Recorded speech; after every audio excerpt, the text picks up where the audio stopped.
right, I'd like to call this meeting to order. Can we have roll call, please, Mr. Karati? Mr. Accomando.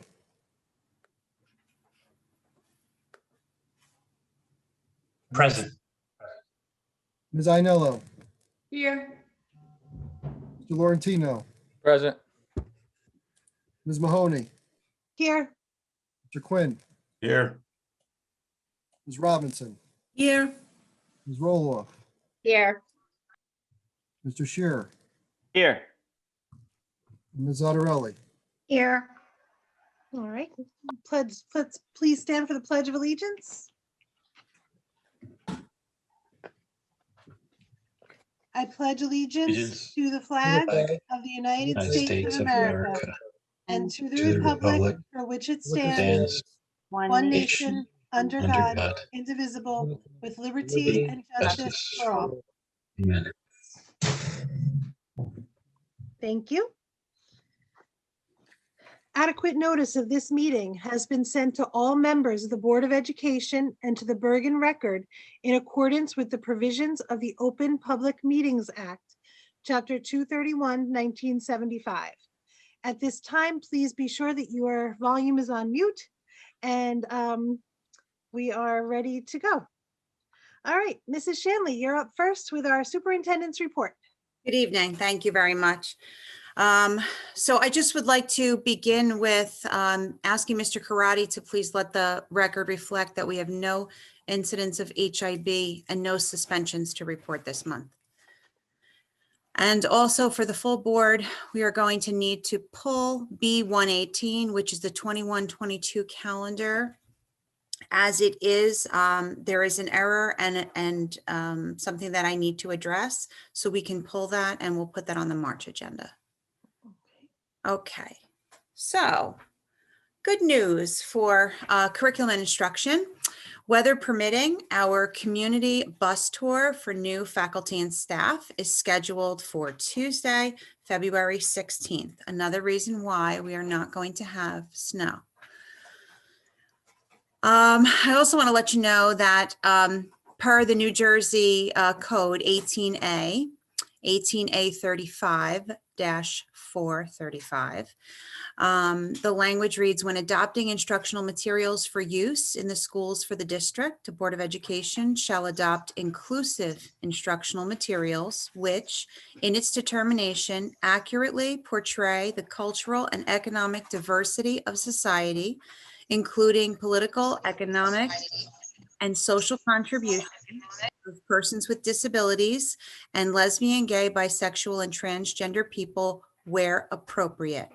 We have purchased books for our middle school, high school department to review and have reached out to our elementary staff so that they may choose appropriate books for their age level students in their classrooms. We are continuing with our junior achievement program virtually. Our high school students are scheduled to lead financial literacy sessions with students in grades 3 through 5 on Mondays during the month of March. Our 6th grade mentor program through the SEL committee is off to a great start. Special thanks to our elementary counselors, Amy Burns, Diana Capani, and Ashley Gonzalez, who was Diana's leave for the first half of the year, Jamie Ferraro, and our middle school counselor, Derek Giorgio, for leading this program, training our student mentors, and continually working to support the program. We started this in December, and our middle school, high school mentors have already met with our 6th grade students a few times. They've completed icebreaker activities and have conducted informal conversations on the expectations, routines, and procedures at the middle school, high school. We are postponing what was supposed to be our community wellness event in the spring until the fall. So we are looking, however, to host a virtual bingo night for all of our students on Friday, March 26th, which is International SEL Day. We are currently seeking donations as prizes for this fun-filled event. Thank you to our entire SEL committee, including our student volunteers, for their continued active participation in the committee. And if you would like to donate any prizes for SEL bingo, you could reach out to your principal. We have started the process to purchase Google Apps for Education Enterprise Edition, and this will enable our teachers and our students to utilize all of the features that Google offers to schools. We previously had Google Apps for Education Suite Edition. GAF Enterprises will enable breakout rooms, Google Apps for Education Enterprise Edition, is GAFE, will enable breakout rooms, include attendance accountability, and as well as host other features and hopefully support our students and staff in a virtual hybrid setting. We are offering a virtual session for our high school students and our parents on our Option 2 programs. There was a presentation on Monday about the expansion of our Option 2 programs. Option 2 programs are not for seniors only, and we highly recommend that parents and students attend on Monday, February 22nd. We're hosting 2 presentations, one at 1 p.m. and one at 7 p.m. We will record them and we will post them for, just for follow-up if you can't attend, but we highly encourage high school students and their parents to attend. Following this presentation will be a presentation from Bergen Community College on their Early Careers program, which we mentioned on Monday night, and I will talk about it a little bit more tonight in the presentation. That Bergen Community College presentation on the Early Careers program will be held on Wednesday, February 24th. So those are 2 important dates for the high school students and parents. Monday, the February 22nd at 1 and at 7, and February 24th at 7. Okay, at Franklin School, the students are participating in the Kids Heart Challenge with lessons and activities designed to promote heart health while raising funds to protect all hearts. To date, Franklin students have raised over $1,700 and have had a lot of fun. World Read-Aloud Day allowed students to hear Mrs. Violetti read Teach Us Your Name by listening to her Screencastify recording. After, they had a chance to learn a bit more about the history of their own names. The results of this year's Super Bowl are in, and it was Team Burns with the victory. The classrooms assigned to Team Burns collected 537 cans of food to be donated. Team Kelly collected 271 cans of food, but the real winner is the Center for Food Action, who will receive 808 cans of food items that were donated by our families. Mrs. Cohen kicked off Black History Month by reading a bedtime story. All are welcome here to her Franklin students. And throughout the month, Franklin faculty members will be reading children's books as bedtime stories, not only to entertain, but to teach important messages related to access and equity, which is one of our district goals this year. At Long School, it's Friendship Week at Long Memorial. It's actually Friendship Week at all the elementary schools. The students are creating video Valentine messages of friendship and showing kindness to their peers. Mr. Munoz and the Long Memorial School Student Council are promoting the Kids Heart Challenge during this month, and February 5th was Wear Red Day. Included in this event is jump rope for heart activities in the students' phys ed classes. Students are engaged in Black History Month activities in February. Mrs. Capani is leading lessons on fairness for our character trait of the month and is visiting classes for our Read Aloud story at each grade level. World Read-Aloud Day occurred on February 3rd across all elementary schools, and each grade listened to Mrs. Violetti.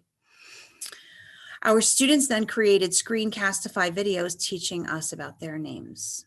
LMS students in grade 4 are preparing for the annual Chinese New Year event, and they have reimagined this event, as we have reimagined so many things this year, to create a virtual assembly experience. At Smith School, they also kicked off their Kids Heart Challenge for the month of February. They're learning how to keep their hearts healthy and make healthy decisions. Collectively, the elementary school students for Smith, Long, Memorial, and Franklin have raised over $6,500. They are working as a team to learn about heart health and fundraise to be heart heroes and promote the importance of living a healthy lifestyle. Smith 6th graders have now taken over morning announcements and are adding morning motivation. Smith Memories, and Wisdom for younger students. They're excited to have many other tasks, and they hope that to add to their already task of morning announcements this spring. And as they're getting ready to graduate and move on to middle school, they're showing their younger peers what it's like to be leaders in the school. Looking ahead, Smith School is excited to celebrate PS I Love You Day later this month. The focus continues to be on spreading kindness, supporting one another, and building community. At the middle school, Junior Falcons published their winter edition of The Unicorn, and the high school literary magazine published their semester's first edition. Both of those can be found on the middle school, high school website. Our learning service group is doing a winter clothing drive for Touched by an Angel's Hackensack location next week, 2/16 to 2/23. Items that are needed are coats, children's boots, mittens, hats, and scarves. Collection boxes will be located inside the school and outside the front entrance on Wednesday, 2/17, Thursday, 2/18, from 12:30 to 1:30 p.m. And for any questions, you can reach out to Mrs. Gherkin or Mrs. O'Rose. In the area of athletics, I would like to congratulate Bianca Ianello on being voted Saddlebrook High School's honoree for National Girls and Women in Sports Day, which was held on February 3rd. And we also would like to congratulate the senior soccer star, Anna Memja, on being selected as News 12's Scholar Athlete of the Week, and that News 12 video clip can be seen on our Facebook page. And that concludes my report, but I would just like to extend a sincere thank you to our faculty and staff who have been working so hard during this virtual time. We know it's difficult on families, it's difficult on all of us too, but the teachers and the support staff really are the ones who deserve the credit for just keeping everything and everyone afloat. So I'd like to thank them very, very much for all of their work. And that's it. All right, thank you very much. Okay, I think it is up to Mr. Karati, Business Administrator's report. Thank you, Ms. Mahoney. Just a few items tonight. I mentioned the other day, last meeting, about the annual audit. The annual audit is winding down, which is good news, and I should have the report finalized by the end of the month, and the board will accept the report at the March board meeting. The budget build for the 21-22 school year is underway, and the budget committee will have its first meeting on February 18th. I think everybody got back to me. So we're set up a meeting for next Thursday. And since the board meeting is early in March, the 10th, I'm not sure if we'll have the budget, tentative budget ready for that night. We will try, for that evening if it all goes well. If not, we'll probably look to schedule a special meeting the week after, probably towards the end of the week, like March 18th, because the budget's due at the county office on March 22nd. So as we get closer, probably on that, the March 8th caucus meeting, the budget committee and I will have an update for you, and we'll decide at that time if we need to go to the 18th. And that concludes my report. All right, thank you very much. Okay, we have a presentation tonight on the mid-year goals update.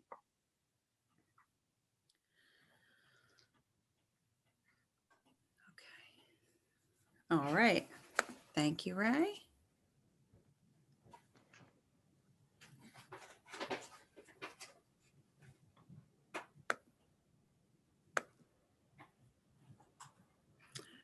Now, how do I give you back the Go back onto my video. dots? Okay, make you the host. Thank you. Okay, Great. great. I need to make this smaller so that it's okay. So I'd also like to introduce Jane Ellen Baird Jenkins, who put the slides together. The entire administrative team contributed, but Jane Ellen and I are we're going to take parts of this presentation, each of us. Each year when we gather in the summer. Usually it's a daytime meeting because we have somebody from New Jersey School Boards, usually our representative, Matt Lee, come in and he reviews with us our goals from last year, whether or not we thought we met them or needed to carry them over, or and he also helps the board to establish board goals. We establish district goals, and the district goals are the things that, you know, the administrative team and the teachers and support staff all work to achieve for the district. And usually in the middle of the year, as I've done now, this is the third time, we give you an update on how we're doing on those goals and let you know whether or not we believe we will achieve them by the end of the year. So that is the intention this evening, and we will go with, there we go. Okay, so goal number 1 is to continue a comprehensive review of instructional practices at the middle and high school. The middle and high school has been identified as a targeted school. That means that the state is paying close attention to, it was actually based on, I think, the 17-18 school year. And then we were identified as targeted last year. You stay in that status for at least 2 years, if not longer. And through that status, you have somebody from the state who supervises your goals, your plans, your assessments, your curriculum, and you're provided some funding to hopefully help boost the process of helping you through it. And so these are just some of the things that we are working on this year. Okay, so a review of instructional practices is very important, and curriculum alignment is key. So not only do we have to make sure that all of the curriculum that we have in place is written and approved and that it meets all of the demands of CUSAC, but we also need to make sure that when the teachers create their lesson plans and their assessments, that they are aligned to that curriculum. So these are some of the curricula that have been rewritten, and in preparation for CUSAC this year, which actually did not happen because the state put CUSAC on hold. We were in very good shape for curriculum. Mrs. Violetti and the teachers, because the teachers actually write the curriculum, have been working really hard to get everything approved.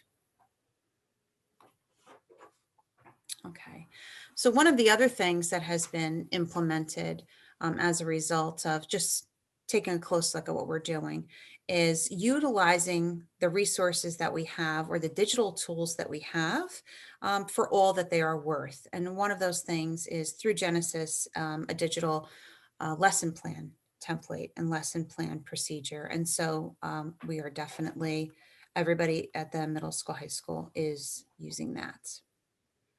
Something else that they look for in the process of evaluating a targeted school, it's also part of the CUSAC process, is what type of benchmark assessments are you doing on your students?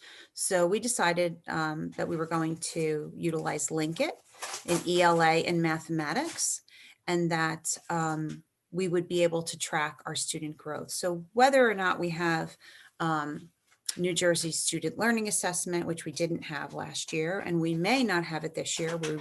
We think there's a possibility of not having it this year. We have Linkit, and so then we can at least ensure that we're tracking the growth of our students. Okay, so this is just a sample student-centered learning framework, making sure that students are actively engaged in their learning. And we do things like ensure that we're adopting inquiry-based science programs, learner active inquiry-based math programs, doing things within our reading and writing project, such as keeping readers' notebooks and writing and writers' notebooks in response to the readings. And so it's just really important that we ensure that our learning is student-centered. And during the pandemic, this has been an incredible challenge, and teachers really have had to sort of shift gears, pivot, if you may, to a new form of teaching and learning. So So if you take a look at this is the types of learning and the types of creation. Okay, so creation's at the pinnacle, it's at the peak, with the lowest level of learning being remembering and understanding. Higher level learnings include applying, analyzing, evaluating, and then of course creating your own version of something. It's the active learning model versus the traditional learning model. And I can't think of a time when it's been more important than to be able to engage students in active learning, because if all you're doing is disseminating information across a computer screen, you will lose them all. So teachers really have had to become experts on flipping their classrooms and changing the way that they teach and the way they assess. Something else that we're doing as part of targeted schools is making sure that we are celebrating our students. That was a goal we had, I believe, maybe for 2 years, we had a district goal of celebrating our students. But one of the things that we believe is really important is creating opportunities for that pomp and circumstance. And the National Honor Society this year did a wonderful job of inducting its students in a beautiful, ceremonious way, safely and distanced and virtual. And we had real candles and no fires. So that was fantastic. Right, Mr. Karate?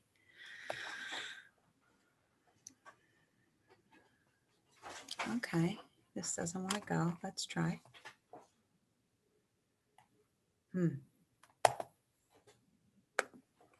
There we go. Okay, Ms. Jenkins.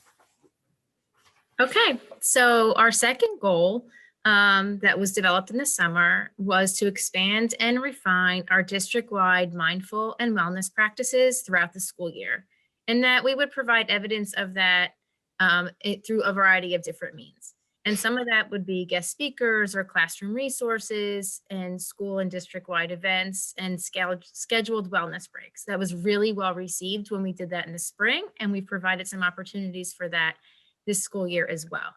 So here in the next few slides, we have just some examples of some of the student work and things that you can see from our students and teachers. I'm just going to need Mrs. Shanley to advance that slide for me.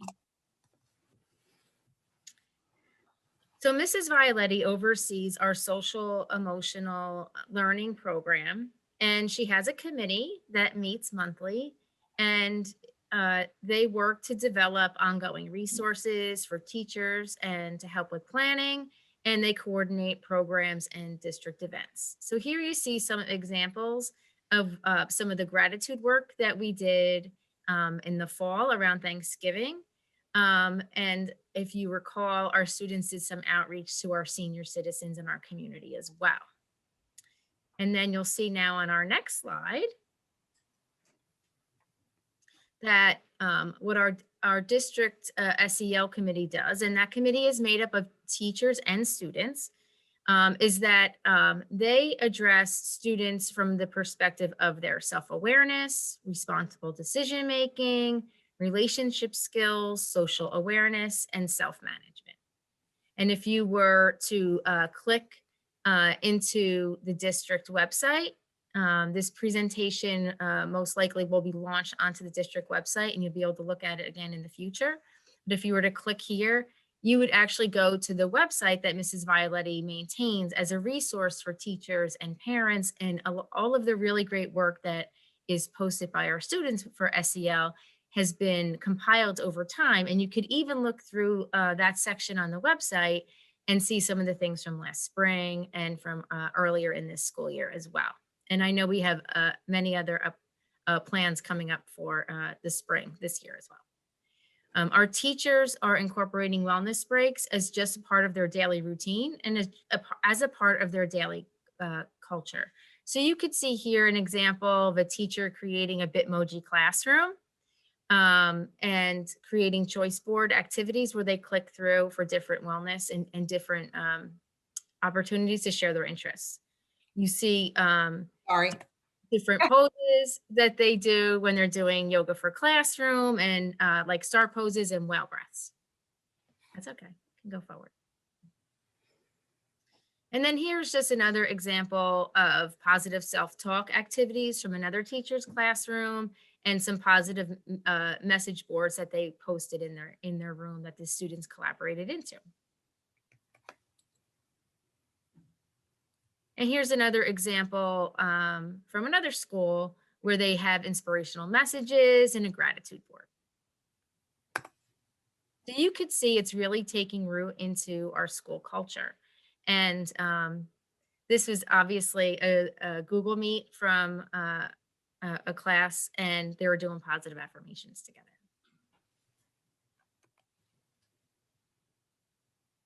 And here's an example when we work with the pillars of character of filling each other's buckets. When we talk about being a bucket filler, we talk about how that bucket is all of our emotions for the day and how do we fill it with all of positivity.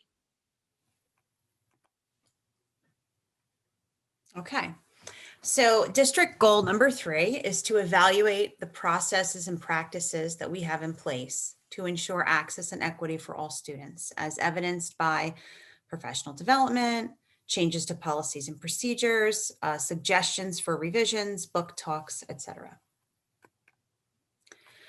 So one of the first things that we did was we offered some professional development to our teachers, both from the Center for Racial Justice in Education and EduSage Companion Consulting. And these were some of our presenters.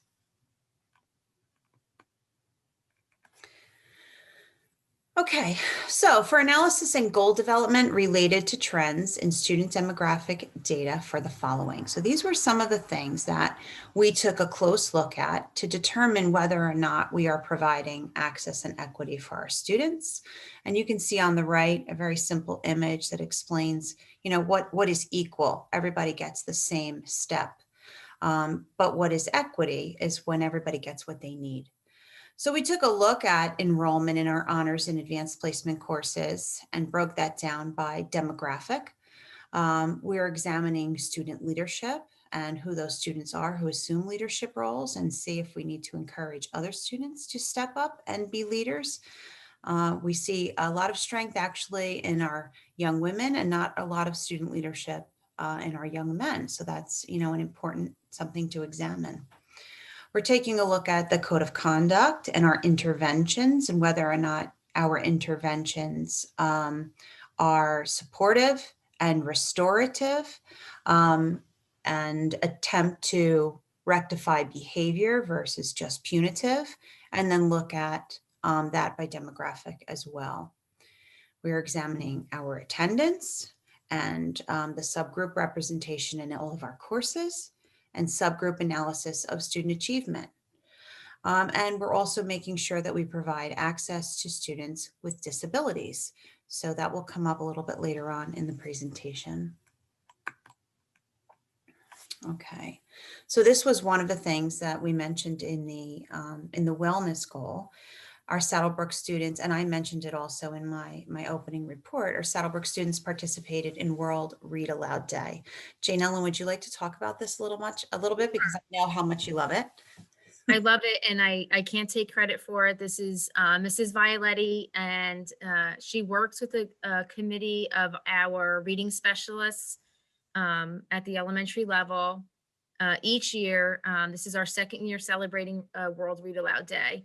And I just think it's was really an awesome opportunity to think of a book talk from the perspective, not just from as a professional development piece, but by having the entire student body K-6 to experience the same exact book together and then talk about it. You can search for a TED Talk video by the author Huda Essa. It's fantastic. She's she's a motivational speaker, very inspirational. And what she talks about is how when you have a name that is difficult to pronounce, and how sometimes a student in a classroom will feel that people avoid saying their name. and they may be very proud of their name, but even like when a teacher might take attendance or maybe a substitute teacher hits the room, they almost cringe because they're afraid somebody's really not going to be feel confident saying their name. And also we know that names carry so much family history. So we use this book as an inspiration for our students to learn more about their name, and then they were invited to participate by creating a Screencastify video that teaches us their name. So it's something that those videos are still coming in, but they're sharing them with their teachers. But it's really just a great thing when we know our students are having that common experience across all of our elementary schools. Okay, thank you. Okay. So access and equity through option 2. So on Monday night, Mrs. Violetti and Mr. Meisch presented to you what we are doing at the high school level to address and expand option 2. So these were all of the things at the top that were mentioned on Monday evening. College experience at Bergen Community, dual enrollment, so that's college credits for courses offered here. Structured learning experience, which is career path off-campus work for high school credit. Community service action program, which could be off or on campus. Courses for advancement, which could be taken in the summer, or students could double up during the school year. Courses for credit recovery, same thing, summer or during the school year. Offering virtual high school to our students for courses that we do not offer. We also have Eduseer, which is another online learning option, maybe for courses we don't offer, or for courses that students want to take that potentially conflict with something in their schedule. Alternative physical education. So for a 3-season athlete, alternative PE is a great way for them to earn physical education credits through their sport and be able to maybe take another course during the school day. And the only thing that they would have to take would be health on their own, but they could do that during the school year, during the summer, through Eduseer, etc. And then there's the teacher mentorship, where students can earn credits by providing a service to a teacher in the district in an area where that student really excels. And that would be for a period a day.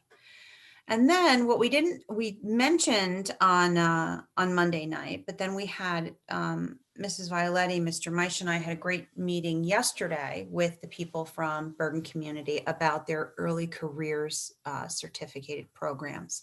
And these are the 4 programs that we're going to be presenting on the 24th, February 24th, I believe. I have to look at my notes, but I think that's what it is. These are 4 work-related early career programs where the students actually leave with a certificate. So there's certified logistics, associate and technician, and that is done for, let's say, half of a school day for the student. They would do part of their day in the high school and part of their day at another location, most likely in Paramus. The child developmental associate, which is somebody who wants to work in a preschool or maybe is interested in becoming a paraprofessional. Medical office assistant, which is also a school day shared time program. And construction certification with blueprint reading and learning about OSHA regulations. Now that's the only program that they offer in the evenings and on the weekends, but we could work out a student schedule so that they have a lighter schedule during the day so that they could attend courses learning about this on evenings and weekends. So these are just the types of things that we're offering for potentially, I don't say non-college bound students, but maybe students who want to explore these areas and are looking to go right into the workforce because maybe they're not looking to go to college immediately, or they want to explore and see what they want to pursue because they're undecided, but these are great certification programs. Okay, now this is access and equity through our special education programming. So these are some of the things that we are exploring, and this is in its infancy right now, and we will determine whether or not it will definitely happen when we approve our budget. But we are exploring a program to meet the needs of students with autism at the middle level, beginning September of 2021, if possible. So that would allow students who are autistic and who need special programming to have that programming within our own district. The programming obviously will be an educational program, but it would offer counseling and social skills and study skills and behavioral interventions and life skills, and of course, all the academic areas, including health and fitness. So this is something that we are just developing. Dr. Reisenauer, Mrs. Cawley, Mr. Meisch, Mr. Osborne, and I, and Ms. Coffey will be working on this program because it will be housed at the middle school once we're ready to ensure that it can be launched. So there is a budget process that we need to go through to ensure that it can happen, but we believe this is very important for our students. Okay. Goal number 4, Mrs. Jenkins. Okay, goal number 4. So this goal addressed our shift to our hybrid model and flipping our classrooms, integrating technology, and how to manage our classrooms in this virtual environment. So over the summer, we could switch to the next slide. Over the summer, the administrative team and teachers worked together to identify some of these needs that we're going to talk about.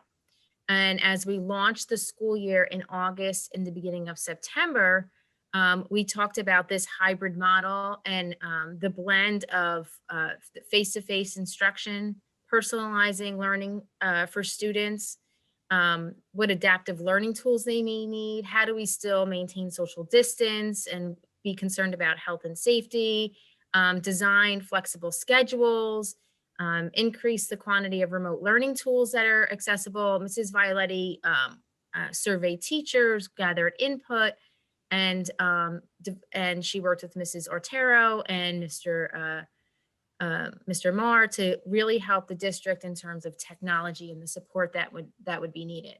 So we provided some professional learning opportunities for the teachers on the beginning of the days of school. Our students were doing some asynchronous work while the teachers were participating in some professional development. And some of the topics that we addressed at that time were Google Classroom, beginner to advanced, flipped learning, and then some websites and web tools that we use like Kami, Seesaw, and different features with Google Meets and Google Forms. Ms. Jenkins, if I may, the staff also led professional development depending upon their own areas of expertise for their colleagues during this time. Right, because in the summer when they participated in their survey, some of the survey questions asked them if they were comfortable serving as a presenter to their colleagues. And we gained a battery of teachers who said yes, and that was awesome. And then Mrs. Violetti helped to identify from last spring some of the tools that were most popular and that were used by teachers and most sought after. So iExcel is a program that supports math instruction, reading A to Z, obviously, a tool for reading. Seesaw was, we're providing staff development ongoing in Seesaw. That was introduced as well. In reading and writing, our classroom teachers have been utilizing the Teachers College reading and writing units of study, but the district was able to purchase the units of study for virtual classrooms, and that has been well received. Having books at home, we know, is also a challenge, and the school district secured Storia through Scholastic as a means to put more books more accessible and readily available to students at home in an online digital format. Wasn't there something you were sharing with me today about Storia? No, it was actually Screencastify. It's on the next slide. On the next one? Okay.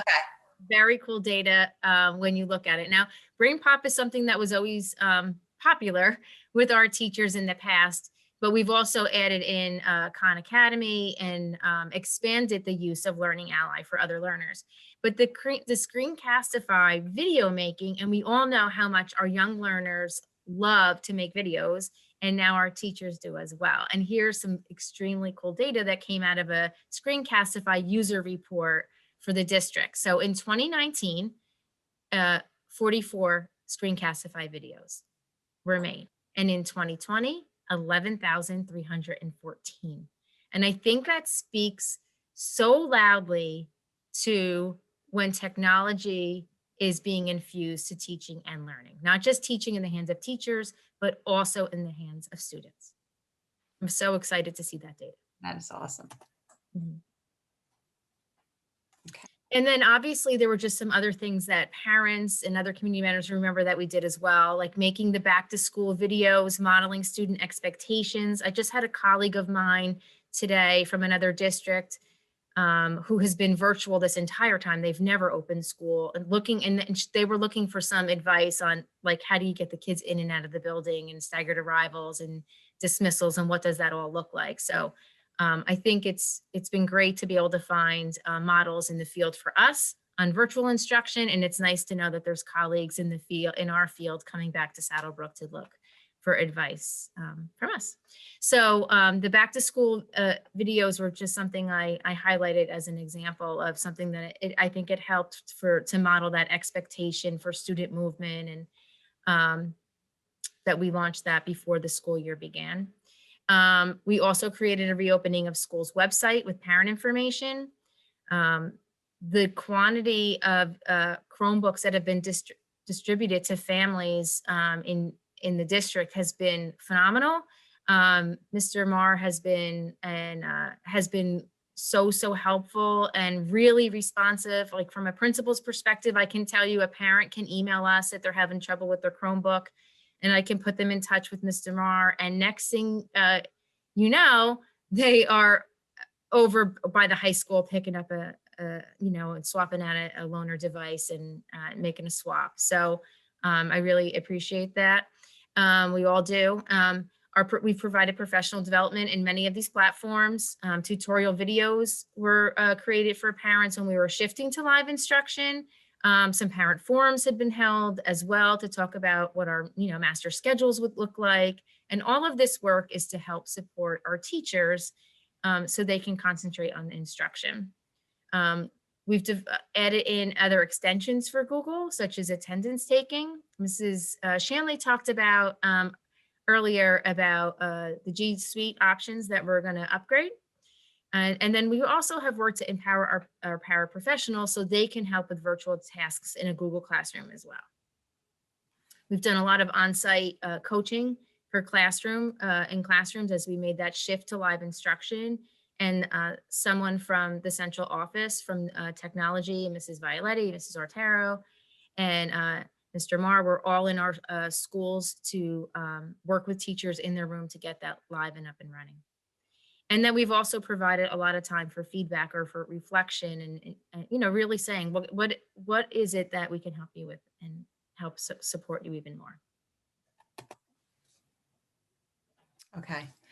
So I don't know how to get these red lines off the screen, even though Mike Marr is trying to send me messages on how to do it. I just don't seem to be able to do it. And I don't even know how that happened. But so I apologize for the red lines. I don't know where they're coming from.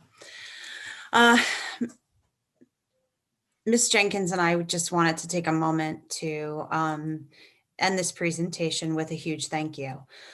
When we created these goals in the summer, we thought the summer was like a good time. People were outside and it was warm and the numbers weren't growing, and we had really big plans this year, and we utilized our goals to sort of pave the path and the way for those plans. And the quote on the left by Oliver Wendell Holmes, that many ideas grow better when transplanted into another mind than the one where they sprang up. It took us many, many, many meetings to create a reopening plan. And it included all of the stakeholders in our community, our parents, our teachers, our paras, our secretaries, our custodians, our bus drivers, our administrators. And it took us a lot of time and a lot of hard work, and it required a lot of ideas and planting seeds and running with those ideas. And nobody really thought that, I mean, when we opened in September, we were thrilled to be open in September. Many districts were 6, 8, 10 weeks behind us. Some districts still haven't opened. But creativity has tremendous value in problem solving. And one person can come up with an idea, throws it out to a group, other people water and fertilize the idea, and it grows into something magical. And this has been an incredibly challenging year, but the resourcefulness and the dedication and just the willing to be helpful. I can't forget our nurses. I didn't mean to forget them. In problem solving so that we could be successful comes from the many, many ideas that people threw out there when we said, no idea is crazy. What do you think? And I just wanted to thank everybody for participating in that, and then thanking the board. I mean, board members were part of those committees as well and supported our reopening plan. And no plan is perfect. And we all knew that going in, but we've done a lot better than some other districts have. But, you know, the teachers and the paras, they're on the front lines, and they're working really hard. So I chose this other quote because I think it really explains what we've all been trying to do. Booker T. Washington, if you want to lift yourself up, lift up someone else. And I think, you know, that goes back to, well, it's every day, because we are all trying very hard to support each other and send words of encouragement and let each other know that they're doing a good job. And teachers do it for each other, and paras do it for each other, and administrators do it for each other. And our essential employees do it for each other and for us. And I think it's really important to acknowledge the fact that this is a tough time and that we're getting through it together, one day at a time, one class period at a time. And it's just my time to try to lift up others. And thank you for all that you have done and all that you have done in helping us meet these goals. And thank you, Mrs. Jenkins, for helping me put it all together. And I think that concludes our presentation. Okay, Thank so you, Mrs. Shanley. going to And thank you, Mrs. Jenkins. Sure, thank you. That was, wow, that was a lot of stuff. That So was a thank you very much. Does any of the board members have any questions about any of that or anything? All right, I comment real Thank- fast on that? sure, Ms. I just want Warren. to thank them for putting together a great presentation. I think it really shows what our district is trying to do, where we are and where we're going. And I'm sure it took a lot of work. So thank you very much. Thank you. I agree. It was a lot of stuff, and it shows really where we've come since the summer and how much has really gone into reopening and getting us started. And thank you to everybody as well. Teachers, paras, custodians, nurses, admins. I mean, just everybody has worked so hard. So thank you so much for all of that work. And our students are benefiting. So again, thank you. All right, it is time to open the meeting. Can I have a motion to open the meeting for public comment for agenda items or policies only? Motion. Agenda items and policies. Thank you. Do I have a second? Okay, Second. all in favor? Aye. Okay. I see a hand already. So again, just a reminder, this is for agenda items only. Residents are requested to state their names, addresses, and subject matter. In the event it appears the public comment portion of the meeting may exceed 45 minutes, the presiding officer may limit each statement made by a participant to 5 minutes duration.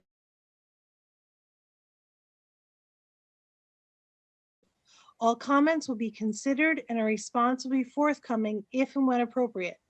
The board asks that members of the public be courteous and mindful of the rights of other individuals when speaking. Specifically, comments regarding students and employees of the board are discouraged and will not be responded to by the board. Students and employees have specific legal rights afforded by the laws of New Jersey. The board bears no responsibility, nor will it be liable for any comments made by members of the public. Members of the public should consider their comments in light of the legal rights of those affected or identified in their comments, and be aware that they are legally responsible and liable for their comments. Okay, would anyone like to comment on agenda items or policies? I don't think we have any policies tonight, so. Yeah, no policy, so it's just agenda items only, and I don't see any hands for this section. Okay. All right, then, oh, Yep. We have Sarah. Hi, Sarah Melnick, U102 Claremont Ave. I just had, I had a question about the AP class and then possibly a follow-up. Is this the first AP history class there is in the district? Or is this the first time? What do I do, Mrs. so Mahoney? we're gonna answer questions and stuff after we close the public comment. Okay, so So just give me my that's your list of questions then? Okay. Sure, yes. So I was just curious if that was the first history, and then what other history, and then if someone could give me just some examples of what we have for AP classes, because I don't know. And then I don't know if this is still on agenda. I know the calendar was pulled. Are we allowed to either know, like some people were just asking either the first day of school, if that's not changing, if you could just tell us that, even if it's still tentative, but most likely, and then a spring break date. Some parents were asking about that. That's it. Thank you. Okay, thank you very much. Okay, anybody else comments on agenda items?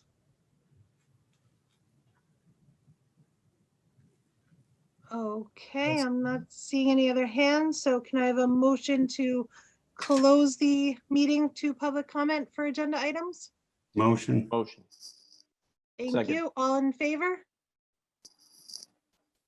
Okay, so the meeting is closed for comment on agenda items. Mrs. Shanley, do you want to answer any of those Sure. questions? So I will tell you this, Mrs. Violetti is actually working on, she's curriculum director, so she is working on getting the digital program of studies up. Right now, that website is currently under construction, but once it's up and running, you'll be able to see all of the AP classes that we offer. On Monday, we touched on an AP US 1. So what we currently have is a freshman world history AP. And then we have a US History 2 AP, but we don't have a US History 1 AP. So freshmen who are in AP do not have an AP course to go to when they're sophomores. So what we did was we're making that an AP level course so that the students are essentially in preparation for, and a lot of high schools do this, in preparation for the AP US exam, which comes at the end of US 2. But this course will have just a cumulative AP-like exam created locally. And then you can see in all the other departments what other AP courses we have. Tentative calendar. I really don't want to speak to the calendar without having the board's approval. We did have some, I'm trying to go to my dates here. We did have some things that administratively we needed to work out. I actually thought, you have to forgive me because I'm trying to find my page here. Okay, hold on. I found 2 errors that needed to be fixed, so I'm just pulling it for March. However, I'm recommending the first day of school for students on Friday, September 3rd. Single session day for students on Friday, September 3rd. And tentatively, spring break is the week before Easter because it's late, and I'm recommending Easter Monday off as well. And that is, like I said, tentative because it has not been board approved yet. All right. Thank you very much. And can I Okay. do one other thing? I'm sorry, Mrs. Mahoney, I Of forgot course. the opening report to mention that the before and after care committee's work is done and that Mr. Karati and I are preparing the final RFP for proposal. Okay. Excellent. Thank you. And I'd like to And thank thank- all those committee members. I was going to say, thank you to those members who helped to form that proposal and help you get it all settled. Yes, they did. All right. Thank you.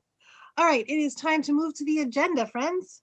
All right. First, we have the board action items. So we are only voting on B117 and B119. So can I have a motion to approve? I'm sorry, at the recommendation of the superintendent, I make a motion to approve the following items, B117 and B119. Second. Thank you. All right, roll call, please, Mr. Karati. I just ask if there's any discussion on it. Oh, I'm sorry. Does anybody have any discussion or questions? Through the chair, Yes. on B119, I am going to vote yes because I don't want to see the kids suffer, but I do have a problem voting for a co-op during a pandemic. I just want to say that. Okay, thank you, Mrs. Otterelli. Anybody else? Discussion? Okay, now roll call, please. Sure, we're going to start tonight with Mr. Laurentino, Yes. Mr. Quinn, Yes. Ms. Robinson, Yes. Ms. Roloff, Yes. Mr. Shearer, Yes. Ms. Otterelli, Yes. Ms. Raccomando, Yes. Ms. Ianello, I'm going to say yes to B117, and I'm going to abstain from B119. and Ms. Mahoney. Yes.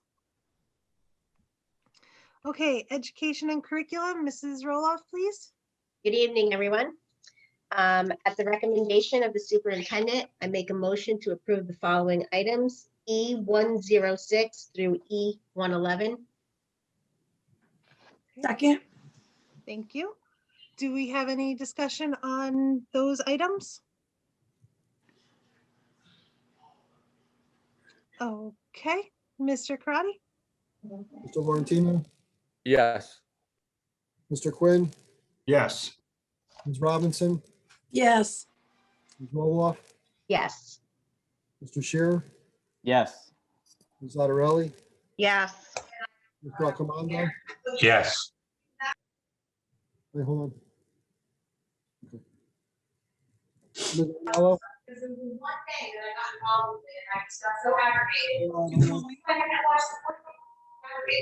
Wait, did you hear me? Yes. Oh, okay, because Ianello, yes. Okay. Unmuted. Okay, I'm going to say yes to all except for E111. I'm going to abstain from that. Okay. And Ms. Mahoney. Yes.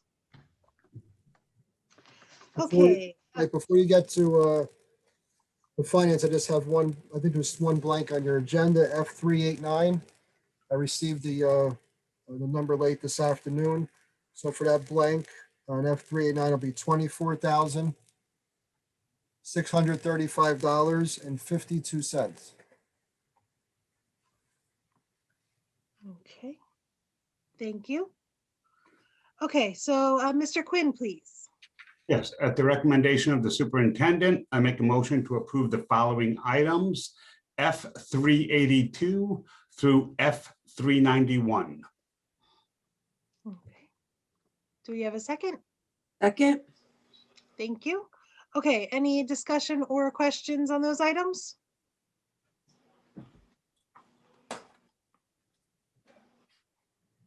Okay, Mr. Karati?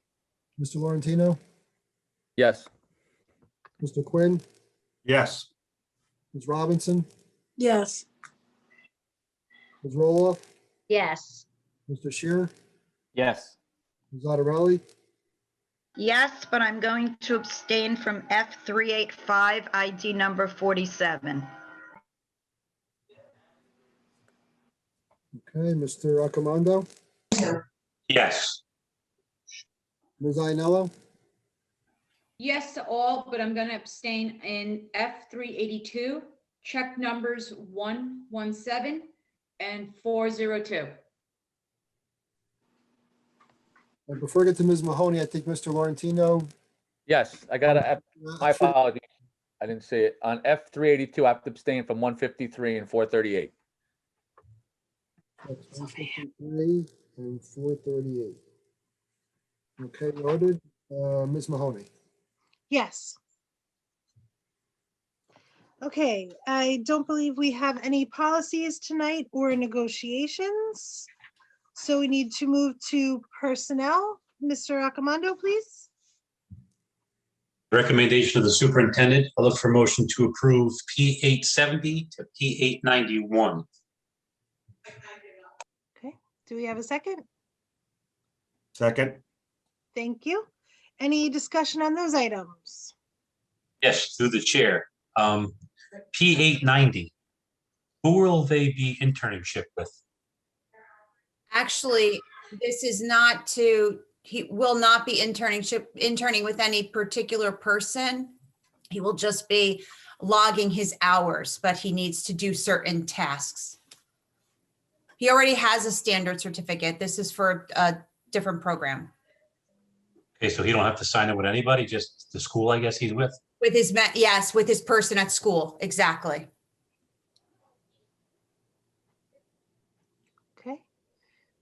Anybody else, questions or comments? Okay, Mr. Crowdy, please.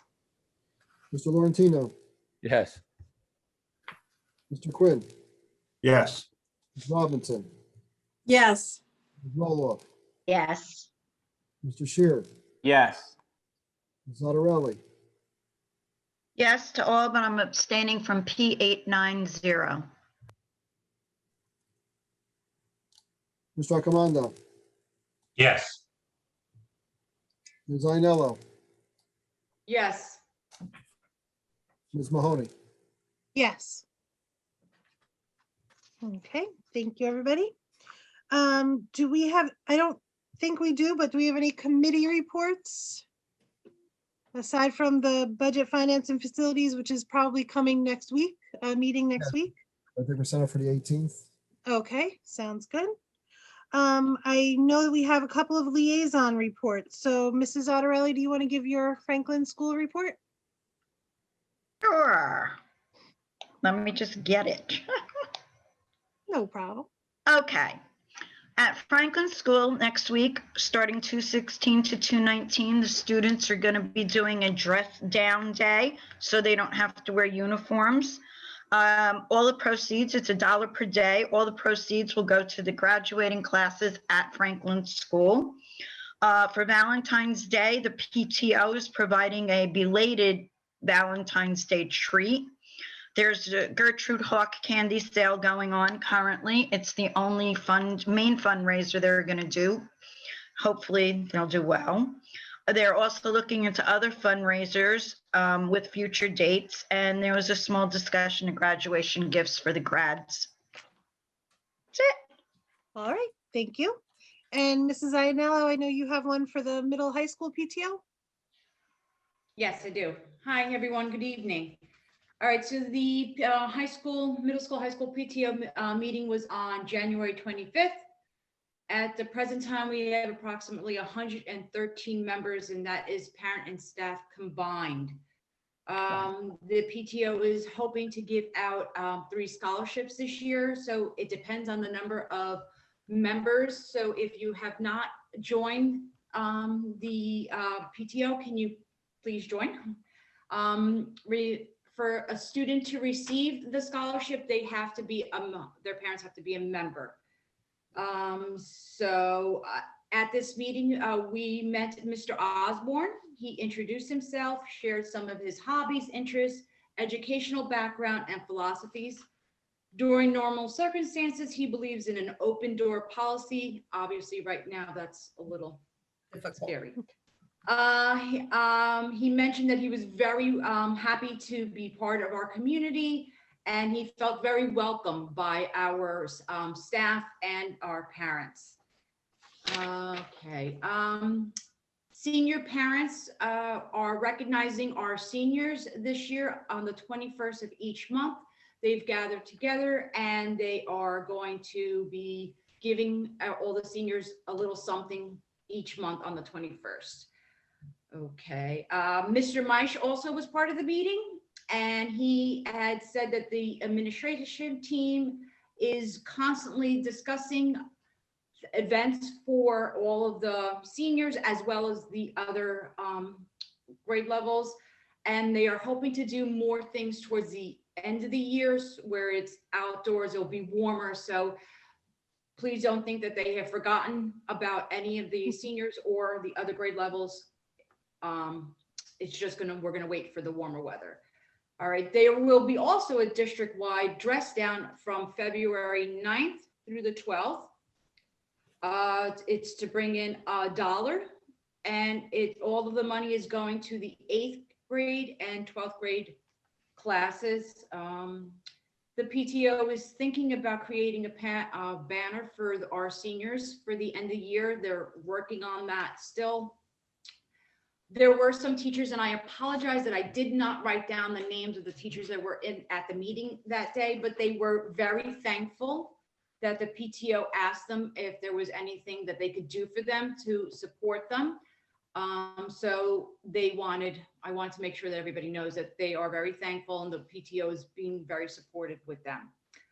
And the next meeting is on March 22nd, and that's all. All right, thank you very much. Okay, do we have any correspondence to report tonight? No, not this evening.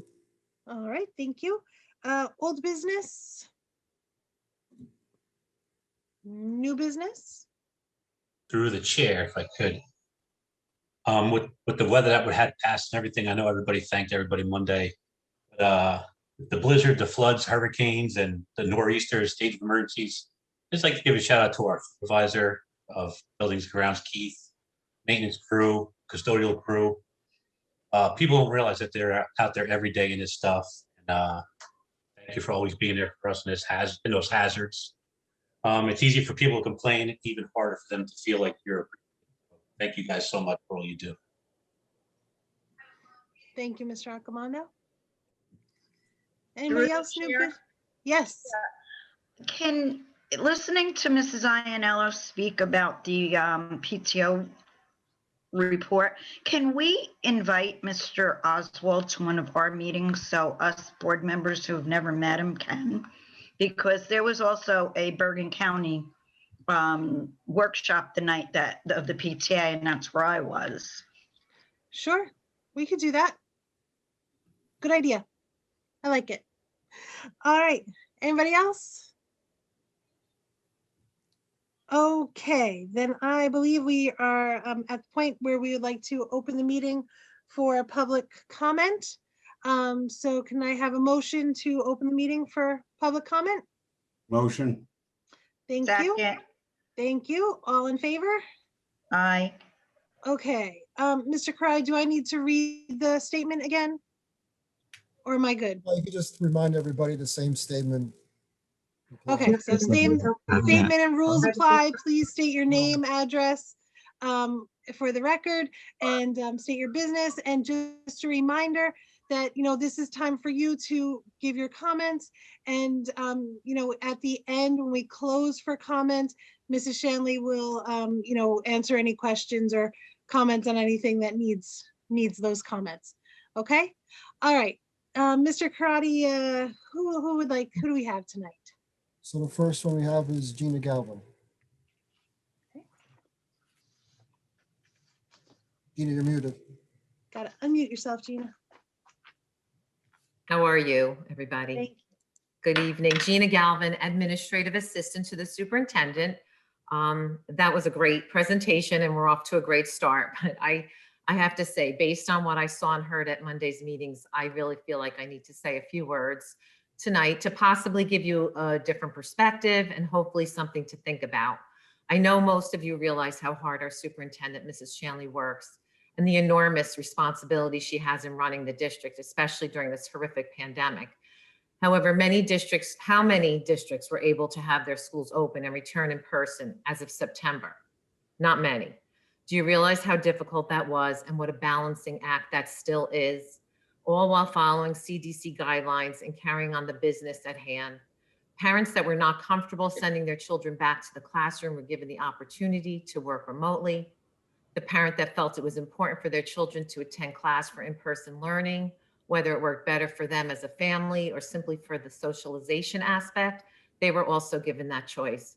In addition, I personally think she did an amazing job at keeping our families updated and informed. I know you all received updates from me all the time, and those were directly from Mrs. Shanley, and she did a great job and it continues to. And I'm not sure if you realize what happens behind the scenes. This is a 24/7 job. I'm on the emails that come in at midnight, the weekends, the phone calls, the meetings. Mrs. Shanley and the leadership team are incredibly hardworking and dedicated to the success of this district and to the students and teachers in it. Mrs. Shanley has put together an amazing leadership team. Each and every one of them excels at their job and works so well together. It is a well-oiled machine, and I'm proud to be part of our team of administrators, teachers, and board members. I don't know why there's a misconception that administrators and teachers are leaving in droves. Most people do not stay in the same position throughout their career. They grow, new opportunities arise, and it is perfectly normal for people to move on in their career. Mrs. Shanley doesn't want them to fail. She thrives on the success of her team, her teachers, and students. I see it firsthand. It brings her joy to see someone shine and excel. Parents, I understand as a parent myself how important your child's education is and that you only want the best for them. You should pay attention and you should ask questions and press for answers. That is your job as a parent. But judging someone's ability to do their job because you don't like the tone of an email or you're not getting the answer you want is no reason to think Mrs. Shanley is not doing her job and doing it well. And the name calling is simply unacceptable. How difficult it must be to sit and listen to the public spew comments about your character and the job that you are so dedicated to and consumes you day and night, and not to be able to respond and defend yourself. It saddens me to think that, especially in this time in our lives and what is happening in the world around us, that we are not more kind and compassionate with one another. It is okay to agree to disagree with someone, but there is a more civil way to go about it. As far as curriculum, if my children were still in school, I would be ecstatic with the evolving curriculum changes. Whether your child is college bound or not, they will be better prepared for whatever they choose to do. We are fortunate that we partner with the technical schools for those who do not want to go to college, but Saddlebrook will be a great foundation for all of our students, whether it's a four-year college, an associate's degree, or going to a trade school. Mrs. Shanley is so very smart. She knows curriculum, she knows policy, she knows how to move this district forward. In her previous district, which I believe she was there for 8 years, as a director of curriculum and instruction, and then as assistant superintendent, she was instrumental in raising test scores and the ranking of that district. As Mrs. Jenkins said on Monday, this is a marathon, not a sprint. I have worked directly under 6 different superintendents. It has been a revolving door, and I have sat silent with each of them leaving, but I felt now that it was important for me to speak out. How are we ever going to move forward when we cannot keep a superintendent for more than a couple of years? It takes time, patience, and perseverance. Whether you're a parent, a teacher in this district, or a homeowner, we all will benefit from the knowledge and commitment of this superintendent and her leadership team. Don't we want better for ourselves and for our community? Don't we want to raise our standards? Then please consider all of these things and form an opinion based on fact rather than hearsay. Thank you for your time and be well. Thank you. Thank you, Mrs. Galvin. Yep, you're muted, Mr. Karati. Next, she couldn't find raising her hand, so I'm calling on Tricia Calderon. Hi, everyone. Patricia Calderon, 163 Herbert Terrace. I'm here as a parent of 2 Saddlebrook School alumni, a former board trustee, an employee of the Saddlebrook School District for the last 10 years, and a homeowner. In 10 years, I have personally worked for 6 superintendents and interim superintendents. How can anything get done with this turnover? No district can move in the right direction without consistency. I feel confident Mrs. Shanley and the board are finally moving the district towards being the great school system that we all want and know we can be.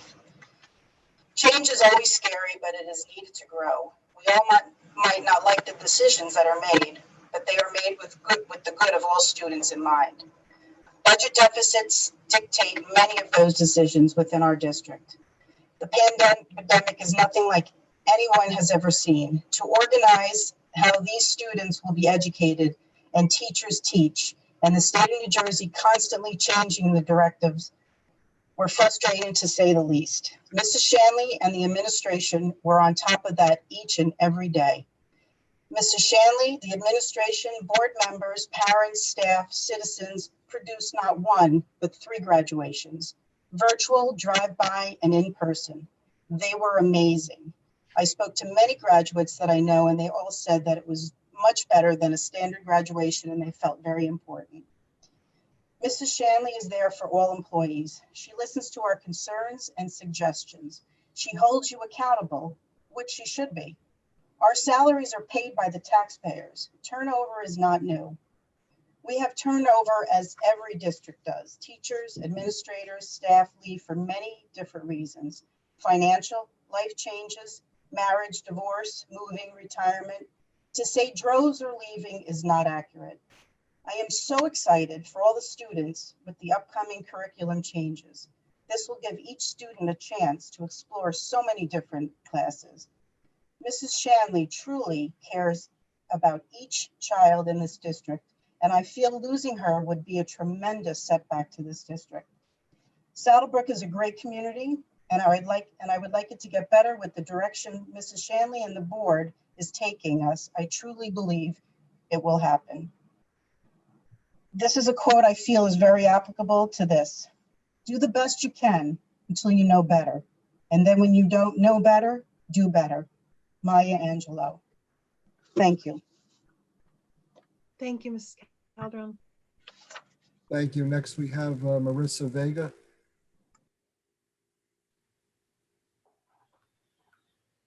Hi, Marissa Vega, 361 Capitol Street. Bear with me because I do not have a pre-planned speech like the previous 2 before me.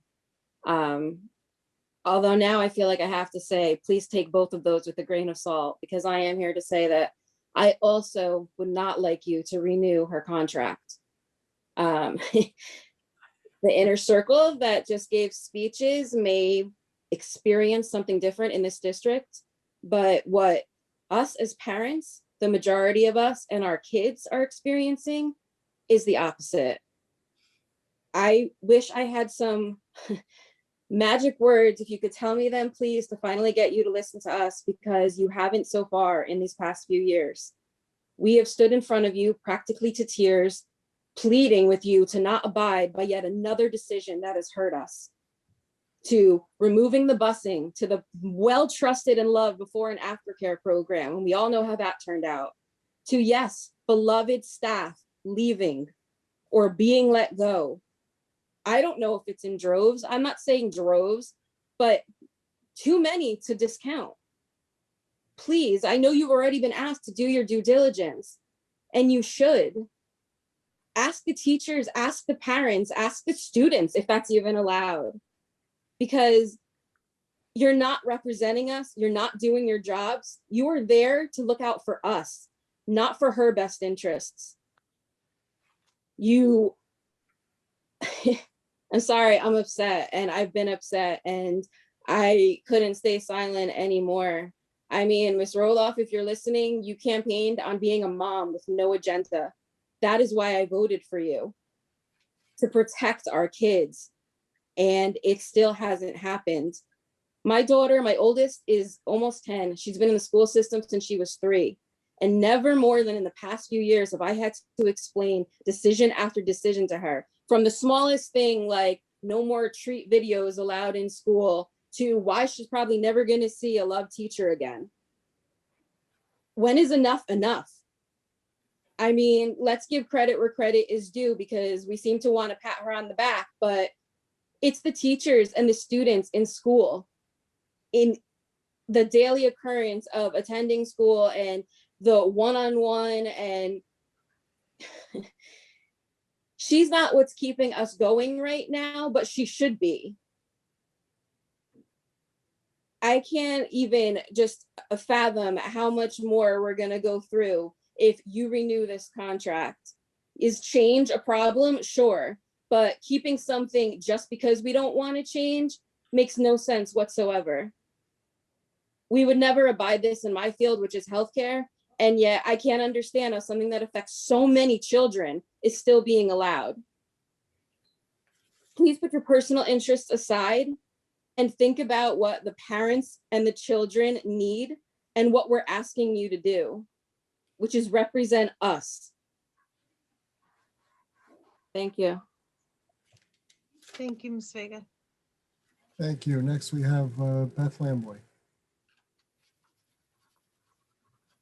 Hi, Beth Lamboy, 138 Scullman Terrace. This is not about the contract, although I might have to speak again later. This is about the district-wide dress-down day for the middle school, high school.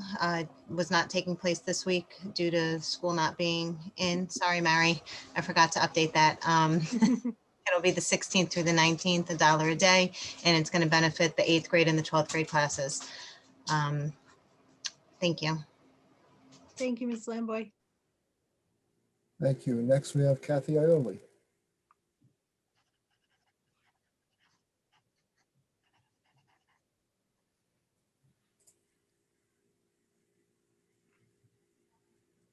I think you're muted, Kathy. You're muted. Kathy, you're on mute, Kathy.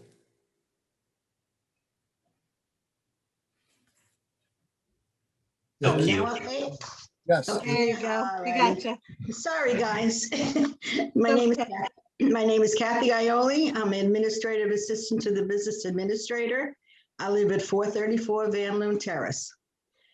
To my dear board members, I have been working for the school district for over 54 years. During the 31 years that I have been working in the board office, we have had 14 superintendents. That includes acting and interim superintendents. I have seen it all. By not renewing Ms. Shanley's contract, it will be a tremendous loss to our district. She and her team of administrators have started and will continue to bring innovative educational ideas for all types of students to our district.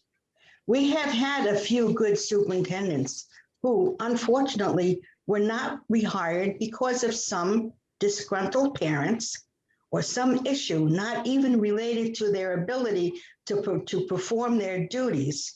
And so we had to hire another educator. And again, the same scenario. So we tried again and again and again, with always having to start from day one. All the time the district was going down and down. It is impossible to take the ball and run immediately when starting a new position.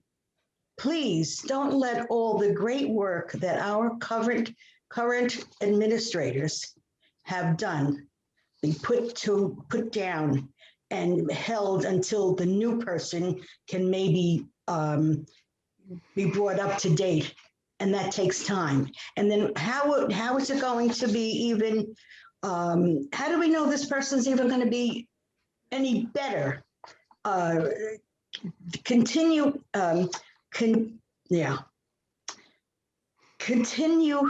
I can't even speak now. Continuity in leadership positions is essential to the success of the district. And that can be seen in our own town with our town council and mayor working hand in hand to get things accomplished for the town. The goal of a superintendent is to give the students the best education possible, and the goal of the teachers is the same. And by coordinating with each one and implementing a successful education plan that meets the needs of the district is essential. As a human being, as we all are, our superintendent is not perfect, but how many of us can say that we are? Would we actually benefit from starting all over again? Would getting someone new who does not know the district, does not know the teachers, bring us all forward? No, it will bring us backwards. After 3 years, Ms. Shanley knows the needs of our teachers and our students, and hopefully all can continue on a great path together. I also want to say that during this trying pandemic time, Ms. Shanley has been working 24/7, and I do not know how, without her wisdom and her guidance, we would have been able to survive this past year. It hasn't been easy for her, nor it was easy for our teachers. Again, I implore you to do what is best for Saddlebrook by rehiring Ms. Shanley. Thank you for your time. Thank you, Ms. Saoli. Thank you. Next, we have Ms. Acevedo. Hi, good evening. Ariana Acevedo, 66 Strathmore Terrace. I just want to speak as a parent. I think Ms. Galvin, thank you for sort of that first introduction where you were very detailed and kind of provided even more of an insight into the work that has been going on behind the scenes to keep everything running. As a parent, I can only speak as to my personal experience and knowledge.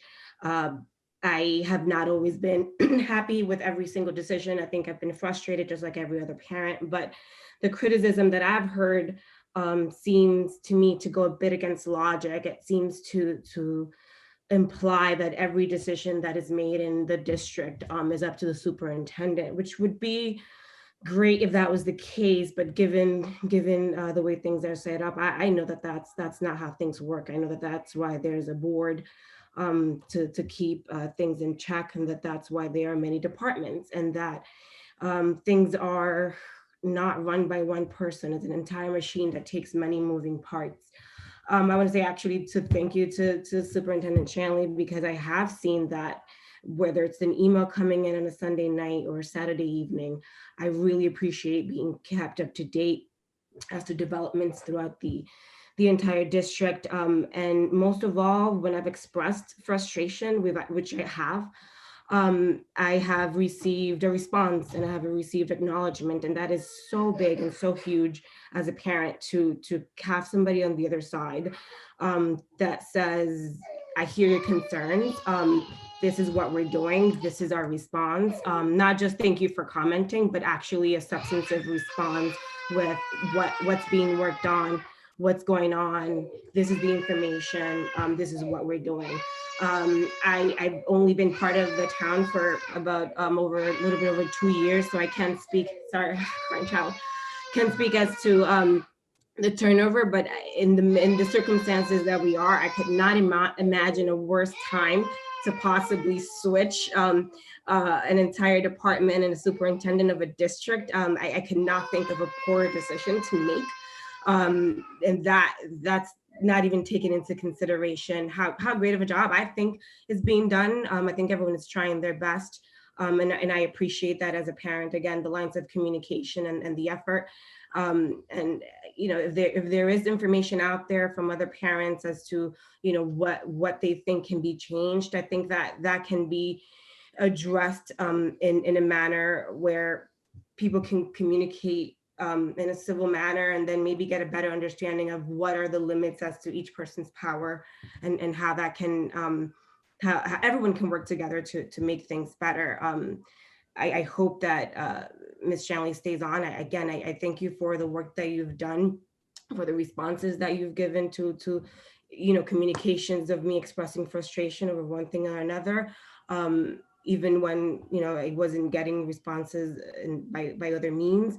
And I really hope that the board and everyone makes a conscious and smart decision to keep things as they are and keep things running as they are, instead of bringing in somebody that doesn't know you guys, doesn't know us, doesn't know the district, and then have us start all over again and possibly be in a worse position, because I have a feeling that those people are still not going to be happy. Thank you. And I hope that we can keep this going and be on the other side of this pandemic soon. Thank you, Mrs. Acevedo. Thank you. Next, we have James Maniscalco.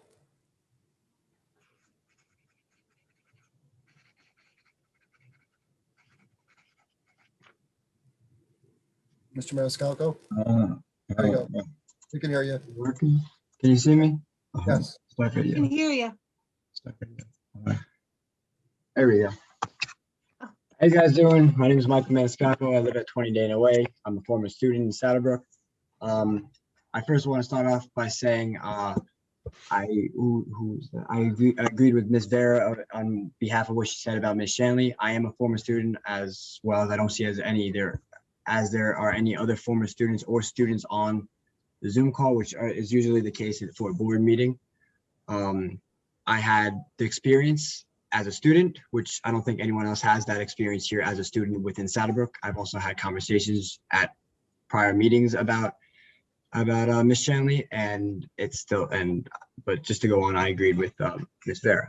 The reason I wanted to talk about on Zoom today is I don't need a response on this, but this is something I wanted to put out there to teachers as well as some of the administrations, is that in regard to certain classes that are easier to do in school, with the pandemic going on, it's a lot harder for some of the students that I'm friends with, as well as close peers of mine that are in school right now. Some of the classes that they're taking, such as ceramics or something as simple as band, the resources aren't there for them to do it, and it's a lot harder for them to keep their grades up when it's just a in-school project. Because when you have 10 assignments that you have to get done and you could only do 5 of them at home, you're only having 5 grades in your grade book. So if you fail one of them, it brings your entire grade down. I have a couple of friends that are failing a few classes because they can't be in school right now due to the pandemic. It'd be easier if they had an extra credit assignment or even alternate assignments to do at home because they cannot get supplies. Some parents can't go out in the middle of the day to the school and get something like a block of clay. You know, I had to do that for one of my friends because they weren't able to go to the school and do it, and as well as their parents not being able to do it. As I said, I am a former student of Saddlebrook, and I didn't have to deal with the pandemic as much as the students that are there now. But I do want to speak on behalf of them because some of them don't want to come up in front of a board and talk. This is just a suggestion, just to give an idea to some of the teachers that maybe aren't hearing this from their students directly. Maybe they're scared, maybe they just don't want to say anything at all. But going forward, this is like something I'd like to see fixed. And then my father also has to say something as well, not separate from me. Thank you. Good evening, everybody. James Maniscalco for 20 Dana Way. Just to comment on everyone, what we're saying about the administration. I've been working in construction business for 30 years. I have a salary. I got a job. Nobody comes to me and pats me on the back. Thanks for your volunteer work and thanks for your time you spent, your hours, your overtime, nothing. We pay a salary. That person does their job. If they want to be patted on the back, or if they want to be told they're doing a great job, okay, that's great. But you know what? We're paying a salary. The only people we should be thanking right now for doing their job are the volunteers. The people that don't get a salary for sitting here fighting for our kids. That's what we need to be thanking. And if we do need to change somebody, just like we change a president every 4 years, just like we change a mayor every few years, if it ain't working, we need to fix it. And honestly, I've said this before, it's not working. It's not. So that's my opinion. But thanking people for doing their job, for the countless hours, I haven't stopped working since this pandemic started. I haven't stopped once. I thank God for that I have a job. Have I complained that I work extra hours? Have I complained that I got to wear a mask all day long on a construction site? That I get pressure on me all day long? No, I do my job. That's what I'm getting paid for. That's the job I took. Very simple. If I don't want to do the job, then, or get beat up for it, I get yelled at every other day from my clients, from the architects, my engineers, from my contractors. I fight every day. I argue every day about things. That's what I got to do for a living. If I want to be thanked for it, and it's not the job for you. We got people standing up for where is everybody that has a problem? They're not speaking up because they know what's going to happen. Just like my last meeting, just like my last on Monday night, what happened? I stayed in my comments, and at the end, I got it. All my comments got addressed by that one person. There's no, it's a lose situation for us. The parents are losing, and we're the ones that are paying the salaries, and our kids are the ones that are out there suffering and paying the consequences, and no one's listening. Time for change. If we got to change board members, we change board members too. Maybe there need to be term limits. That's it. End it. Why are people on the board so long? Maybe we need to change that. Maybe we need to change administration. Very simple. Change it. We do it all the time in government on higher levels. We do it at corporations. Why are we not doing it here? Because we think it's working? I don't think it's working. And all the parents don't think it's working as well. So that's my opinion. Thank you. Have a good night. Thank you, Mr. Maniscalco. And Michael. Thank you. Next, we have Ariana Acevedo.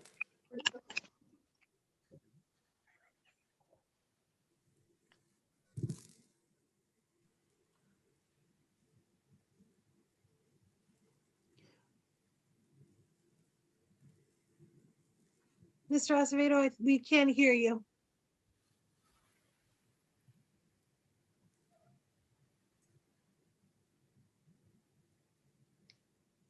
I think you have to unmute at the bottom of your screen. There you go. Absolutely right. Sorry. Hi, everyone. So I took a couple notes here from my understanding and from working with the superintendent. As my wife said before, she's done an amazing job since starting with her. I myself and someone that have had different occupations, and one of them has been working with students. And I understand the difficulty of working with students and accommodating parents within your district. At the end of the day, from what I understand, give me 1 second, I'll take a look. Marissa Vega said there was an issue with the busing. I haven't been living inside of Brook long enough to discuss the busing, so that's something else. As far as the staff is concerned, from what I understand, it is a matter of something where we have to talk to the mayor or the people that handle the budgets, because a lot of the staff that work with us do come at the beginning of their career, but do decide to leave because we do not pay them enough. So that's something that has to be handled on a different aspect. As far as the after school is concerned, the superintendent was the only person that voted to keep the existing program present without kicking them out. You guys decided to remove the program without speaking with the parents or getting their real opinion. You had a vote amongst yourselves, and within that vote, the only person that decided to keep the after-school program at that time was the superintendent present at the moment, right?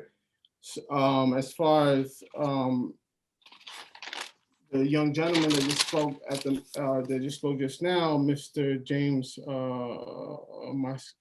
I apologize, I can't pronounce the last name. I want to thank him for his service. He obviously wore his uniform for a reason. And I do understand the fact that a lot of students are unable to do certain projects and handle certain works. My son has the same exact issue as well. It has been very difficult for everyone at the moment to have their kids at home or to be doing work from home. And it's just something that as a community, as people that live here in Saddlebrook, that I feel that we should be sacrificing and making those efforts in order to make this thing happen. But to to go on into another superintendent who's only been on the job for 2 years to get someone brand new, it doesn't make any sense. The gentleman who happens to be James, the father of the parent, he said that there should be term limits. Yeah, there is term limits. The people pushing for the removal of the superintendent were voted back in November, if I'm not mistaken. When we were doing the after-school programming, I had to make it known that it was a very uncomfortable situation, and where those that were elected officials were making it difficult for the superintendent to do her job and just raising problems without proposing solutions. So to me, if you're gonna raise a problem, I need to hear a solution after the fact. You can't just raise problems, because if we move the superintendent to a different person, the problems will still exist, but there won't be any solutions. So for you to raise a problem, you have to raise a solution at the same time. And I'll leave it there. Okay, thank you, Mr. Acevedo. Thank you. We have Jennifer Ween. Hi, Jennifer Ween, 400 Saddle River Road. I just have two questions. One, in the agenda, I saw my daughter's English teacher is leaving with 3 months left in her senior year. So I'm just kind of curious what the plan is to cover that class for the last 3 months of the year, because obviously seniors in English, 3 months left in school. Yeah, whoever comes in kind of has to come in with a real strong understanding of the fact that they are seniors who have already been accepted to college, and understanding where their motivation and such is at that point of the school year. And two, I'm just wondering if, at my school, we do exit interviews when people leave, and there have been a tremendous amount of teachers leaving, a lot of which have been tenured in the last several years, especially at the high school level. So I want to know if there's exit interviews, and if those, like the data that's acquired from those interviews, if that makes it to the board, because I feel like teachers who are leaving who have tenure, if they're not moving away, definitely have some value in hearing what they have to say, especially since hearing the other day that it sounds like teachers might be afraid to speak at these meetings. I'm just curious to see if the ones who are choosing to leave, if their voice is heard as far as the board level. So that's it. Thank you. Thank you, Mrs. Ween. Thank you. Next is Jane Ellen Jenkins. Hi, everybody. Thanks for taking the time to listen to what I have to say once again, since I had some time with you earlier this evening as well. I just wanted to address the board this evening in response to some of the statements that were made by members of the community on Monday evening regarding Mrs. Shanley.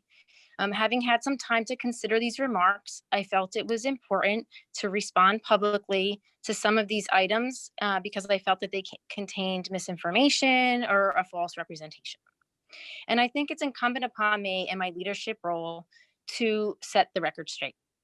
A member of the community spoke regarding administrators leaving the district because of Mrs. Shanley's treatment. And using the department of one of my administrative colleagues in this vein really does contribute to a false narrative. And I love that Mrs. Ween just spoke about exit interviews.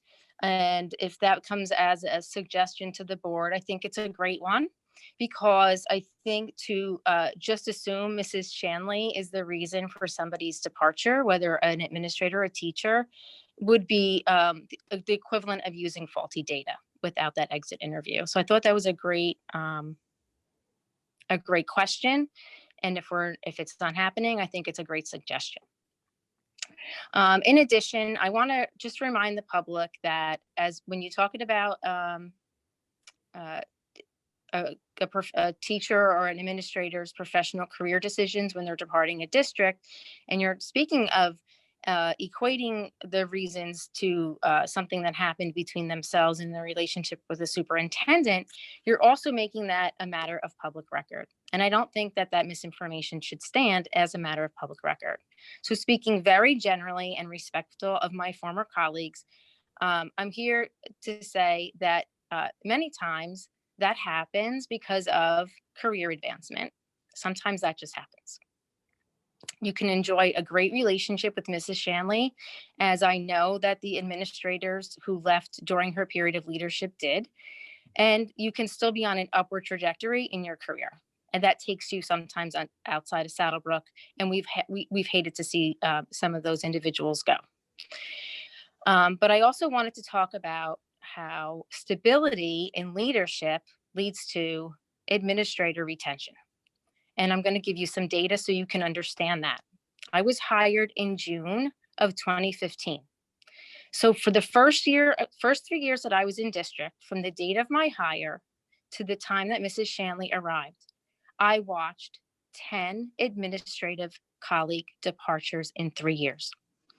And then moving forward during her time of leadership, I see that we had only 2 administrative departures. And I think it's important for the community to understand and see that difference between those first 3 years when we had interim superintendents in place and a lot of departures happening.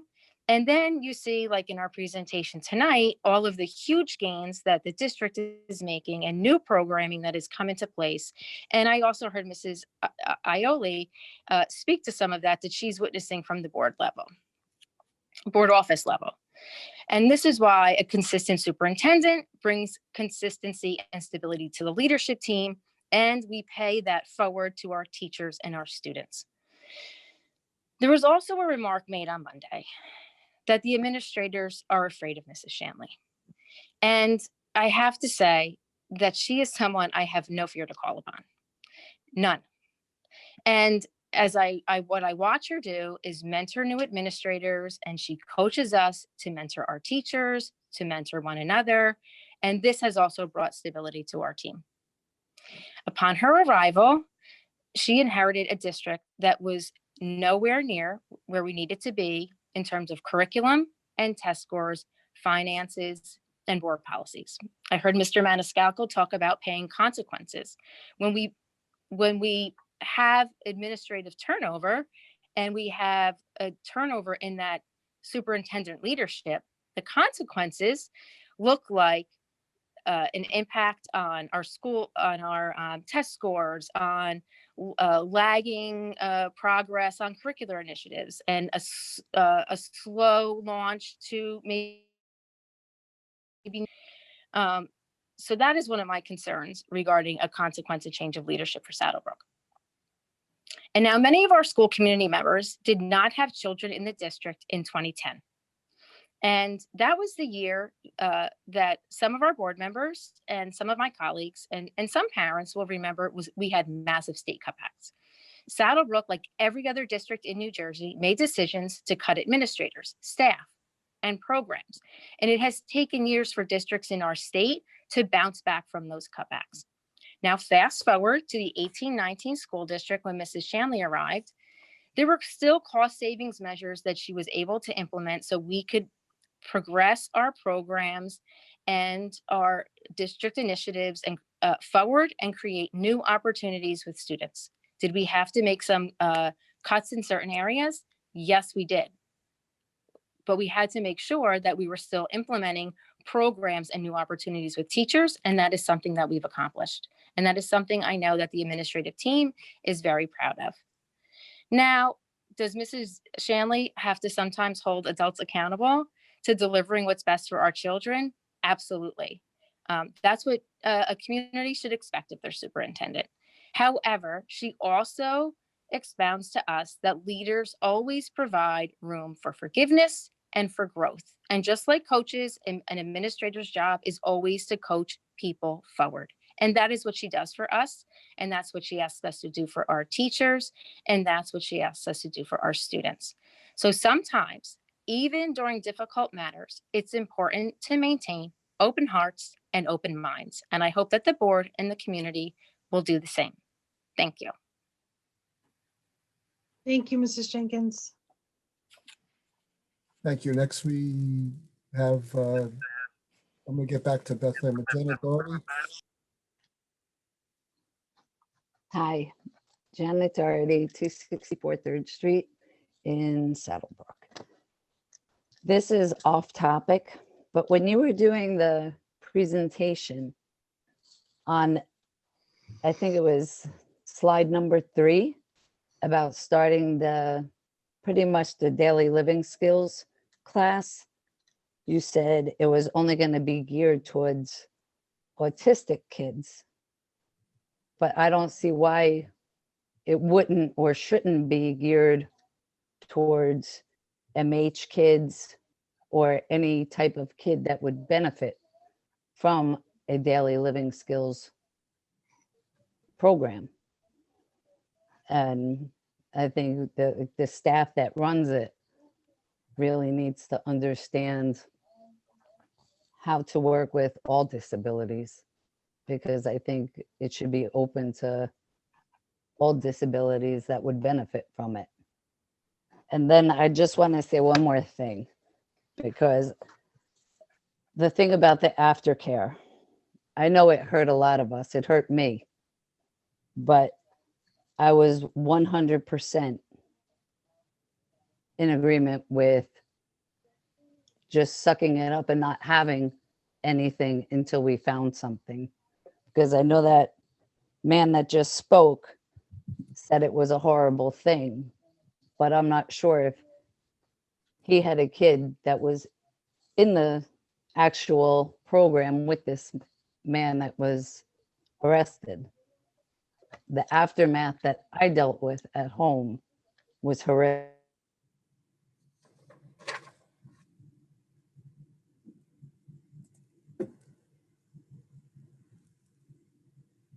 I think we lost her. Yeah. I'm sorry, Mrs. Doherty, we're having trouble hearing you. Wait, I think might have gotten you back. I think we might have gotten you back. Me? Yeah, Yes. the last thing we heard was after the incident and aftercare, you had a very difficult time at home. Right. But the man that was speaking was saying how it wasn't, that good of an idea to stop it. But I feel that the parents that were involved directly with the whole situation felt it was very important to stop it because of what transpired at home and how they felt about what happened. That's all. Okay. Thank you so much, Ms. Doherty. Thank you. Next, we'll have Beth Lamboy. Hi again, Beth Lamboy, 138 Skellman Terrace, Saddlebrook, New Jersey. I just wanted to reiterate that when people say that they're speaking for all the parents, they're not speaking for all the parents. They're speaking for themselves. They're not speaking for everybody else. They may be speaking for a couple people that they talk to, but they definitely don't speak on behalf of everyone. And I just wanted to respond to Mr. Maniscalco's comment about giving thanks to people or patting on the back. It's very sad if in his career, he's never ever been told that he's done a good job. Everybody needs to hear that they're doing a good job. I know Mrs. Shanley tells her staff that they're doing a good job. I know I personally reiterate to every single teacher that deals with my children how grateful I am for the work that they do and how hard they're working and how much effort they're putting out and expending, and that they're appreciated. I work in healthcare. I get told that I'm appreciated. I get yelled at a lot too. Not everybody's happy. It's not personal. I don't take it personally, but everybody should be told that they're doing a good job. I just think that's a crazy thing to say, that somebody shouldn't be told that they're doing a good job. And if you've never heard it, I'm sure you're very good at your job. So somebody should be telling you that. So I just wanted to reiterate that. Again, I hope that you take everybody else's, every comment based on where it's coming from, and not that it's encompassing everybody or a whole group of people. Everybody's speaking individually. And the presentation on the changes for the education was phenomenal. So thank you for that. I'm excited to see where the district is going. Thank you. Thank you, Ms. Lamboy. Thank you. Next, we'll have Regina French.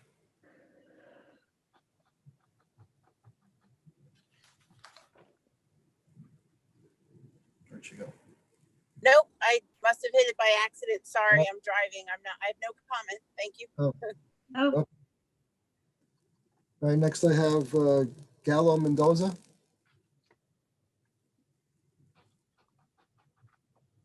Good evening. I live at 502 Sylvian Street.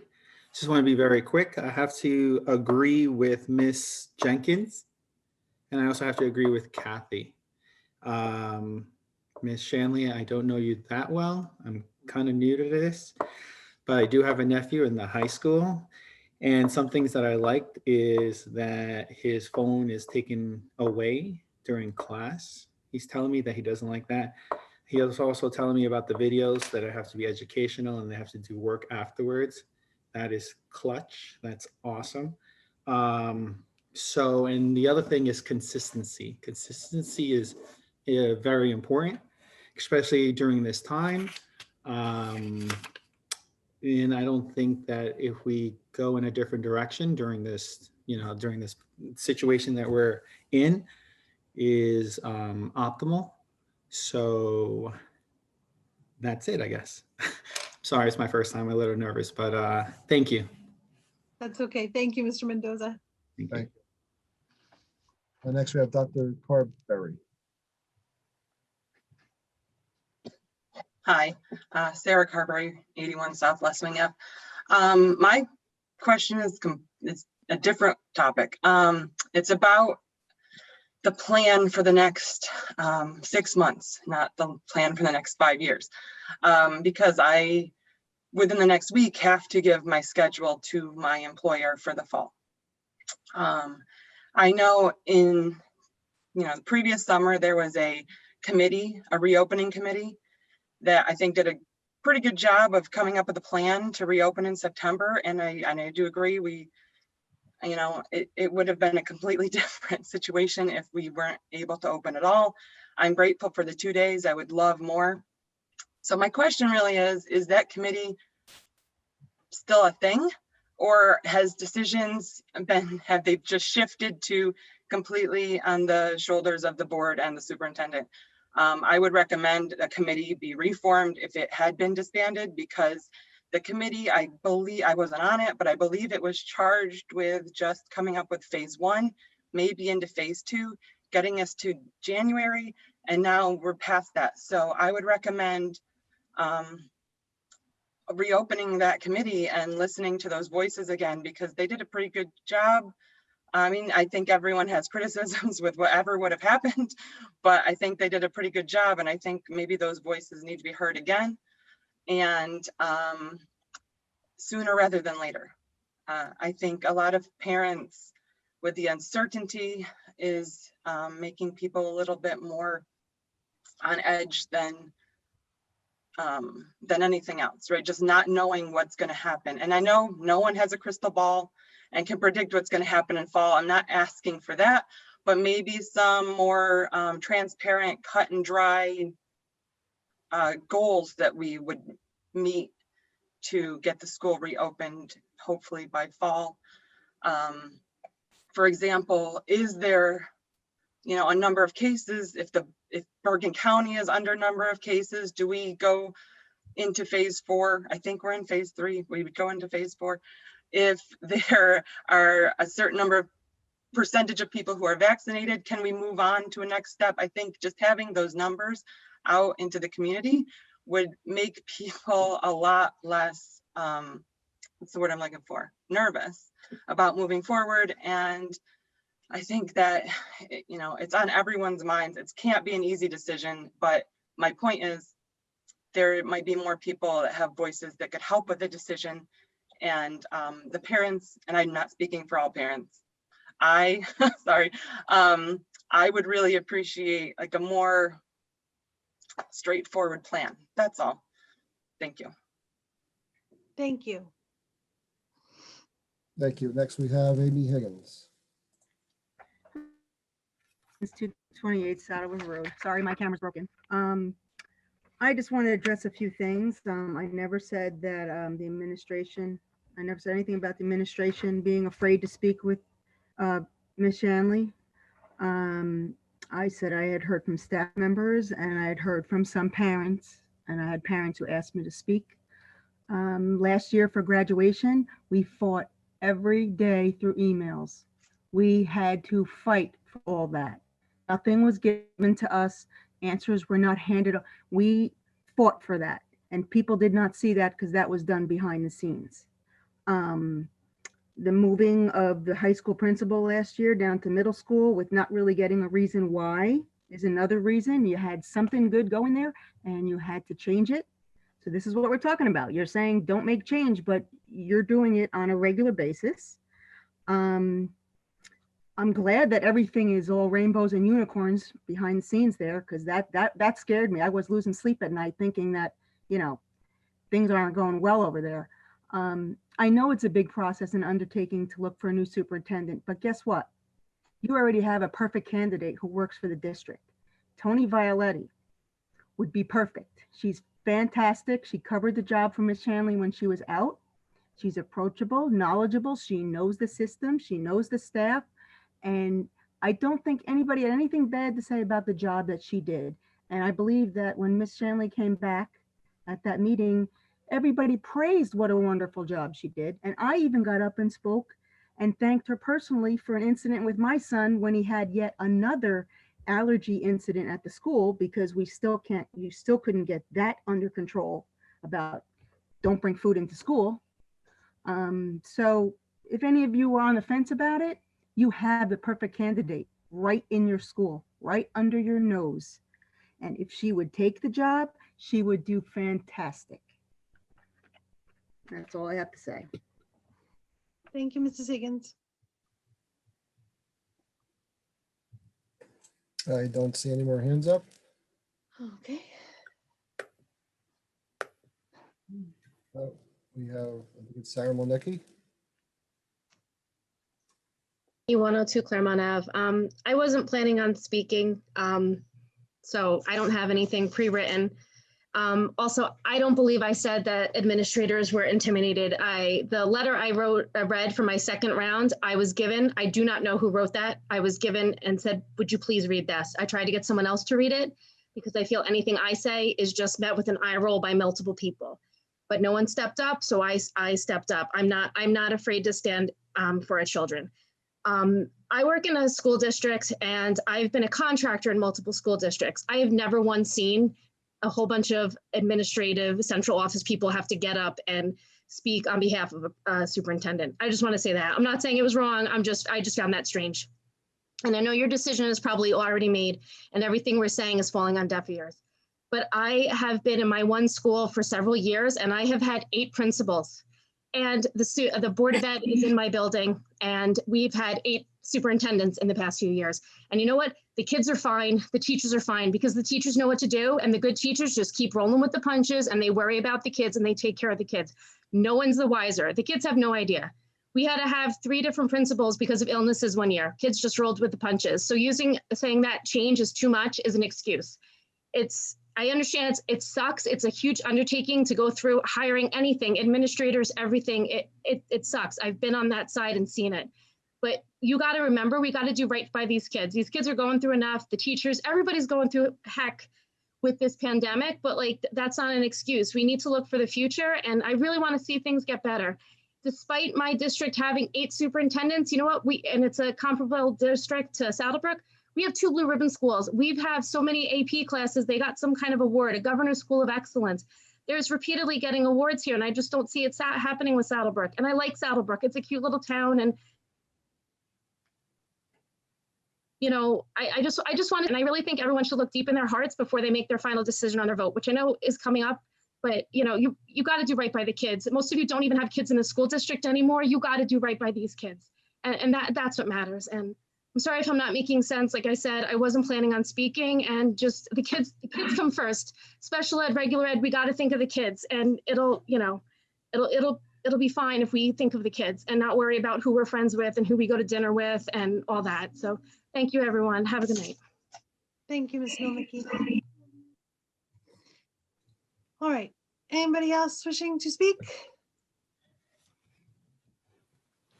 Okay, can I have a motion to Mr. Karati? Motion. We're good? Okay. There's a hand up. There's a hand raised. Yeah, James. Oh, Okay. James Maniscalco. James Maniscalco, 20 Dana Way. Just to respond to everyone, yes, I've been patted on the back for all my hard work. Yes, I have. So we don't need to go that route, but we have a problem here and we need to fix the problem. And we've given enough solutions here. We need to work on those solutions. Very simple. We have hire from within.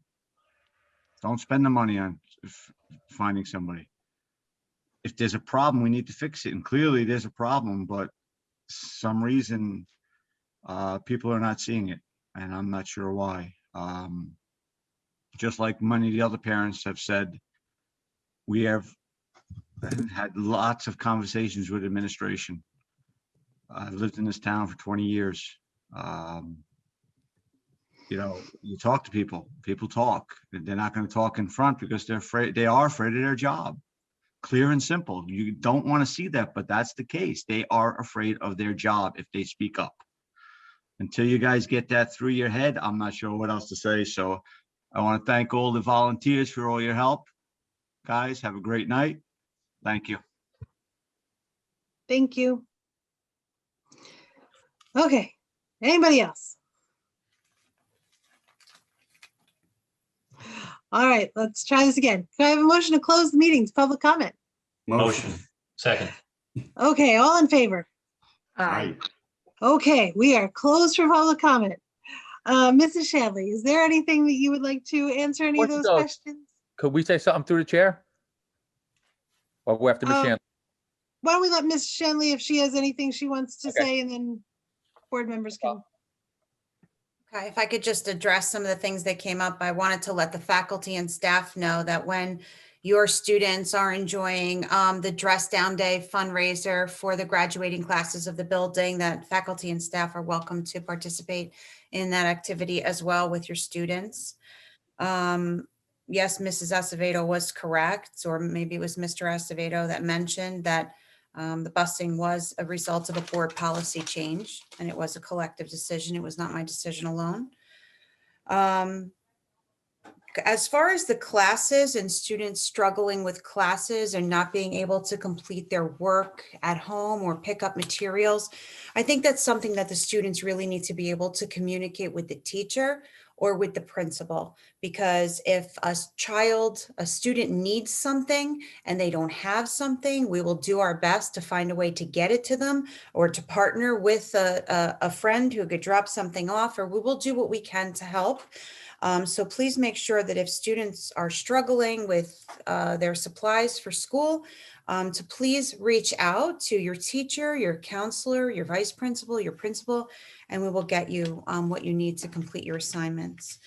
As far as saying thank you and spreading kindness, February is Valentine's Day month, and we're celebrating Valentine's Day this weekend, and it certainly doesn't cost us anything to say please or thank you or I love you, and I will not stop saying thank you to people who are paid, because they deserve to be thanked. Everybody has gone above and beyond what they've been paid to do this year. As far as having exit interviews, usually it is the principal that winds up having a conversation with the teacher about why they're leaving. They have the first relationship with that person. If I am not mistaken, according to New Jersey school boards, I do not believe that the Board of Education is permitted to conduct exit interviews with anyone except for the only person they hire, and that's the superintendent. But I can tell you, because I am privy to the information, that the last few people who retired for retirement, and they wouldn't certainly have done that because of me. People plan their retirements very carefully in education. We have quite a few people who have left because maybe they got married or they had a baby and they decided to stay home, etc. But the large portion of the teachers who have left to take jobs in the immediate area have taken jobs because they are making $10,000, $12,000, $15,000 more in other districts. And for that, I know, because many of them came to me to say, thank you for your support. I've loved working here, but I can't pass this up. I'm a single mom, I'm a dad with 2 kids, and such district is paying me $13,000 more. And I have heard that so many times, and it's heartbreaking. And I wish I could pay teachers $1 million each, because to me, that's what they're worth. But we've had some real financial troubles in this district, and we have not been able to keep up. And that is the truth. And if you want to compare salary guides, they're all for public consumption. As far as covering the classes of the teacher who is leaving, we have already posted for that position, and we are going to be accepting applications, and we're hoping to find somebody we're interested in providing them a tenure track for. Okay, that's another reason why some teachers leave. We hire them for a leave, and then they get a tenure track position somewhere else because we don't have one. So we're going to be looking to hire a full-time person. If we cannot find a full-time person in the amount of time that English teacher leaves, we could possibly assign current English teachers an additional period. That is not ideal in the middle of a pandemic because they're already overwhelmed. So our goal is to find a permanent person. The skills class. So I'm glad Mrs. Doherty asked about that. Like I said, that program has not been completely fleshed out, but if it comes to fruition the way we hope it would be both a program for students with autism in grades 7 and 8, and it would also be a program for students who need life skills as part of their IEPs, who may not be an autistic student. Maybe they're a resource student, or maybe they're a student who's on the spectrum and they need life skills, for example, and they might go into that room just for a period of life skills every day, possibly in place of an elective class. And that would be only for IEP students. But that is definitely on the table as something that we would like to do. I'd like to thank Dr. Carberry for asking about the scheduling committee. The scheduling committee has not gone away. As a matter of fact, my intention was to also survey the parents. So I will meet with the scheduling committee again, but I also want to survey the parents because we have some options in front of us as we're moving forward, and we want to be able to provide, opportunities for the kids. But as I said on Monday night, and I did verify this because I looked it up in the road back, and the road back says that schools must provide 6 feet of distance between students, unless it cannot, not unless it derives a plan or creates a plan that puts kids 3 feet apart. It doesn't say that. It says schools must. And if you read the reopening plan, you will see it yourself. I cannot possibly, nor would I imagine wasting money on 1,800 plexiglass dividers that in 90 days will be obsolete. And that was not part of our plan. Dividers were not part of our reopening plan. That is important for you to know. We have a plan. The plan was approved. The board approved the plan. The county approved the plan. It went on to the state. It met the checklist. 1,800 dividers were not part of our budget nor our plan. So yes, As the leader of this district who works very closely with my business administrator, every decision we make has a dollar figure attached to it. Everything we do. So you cannot just midstream in February decide your plan is going out the window because, you just want it to. You have to follow the plan. And that's very important to know. As far as graduation goes last year, I anticipate that a lot of people were disappointed that it wasn't a normal graduation season. And some people were disappointed because I didn't respond when they wanted me to respond with an answer. But we were in limbo too. We were at the behest of the governor, at the behest of the county, and people wanted decisions that we couldn't make at that moment. And when we could make decisions, we did. There were lots of districts who threw out plans that needed to be scrapped because once they threw out the plan, the governor said, oh, no, you can't do that. Or the health department said, nope, that's not allowable. Well, I didn't want to throw out promises I couldn't keep. So when I could make a plan and we could follow through on it, and we had the help and support of everybody, that is what we did. And as far as taking credit for it, I never take credit. The credit of the work that goes into everything we do here belongs to my amazing team. Sometimes I have a seed, sometimes I plant an idea, and with their expertise and their hard work, it all grows. Men generally take credit. Women thank everybody else. That's the way we do it. I'm a mom.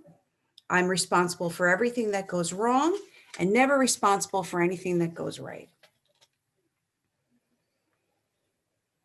As far as personnel matters, regarding any personnel decisions ever in this district, you will never, ever get a reason or a rationale about a personnel matter.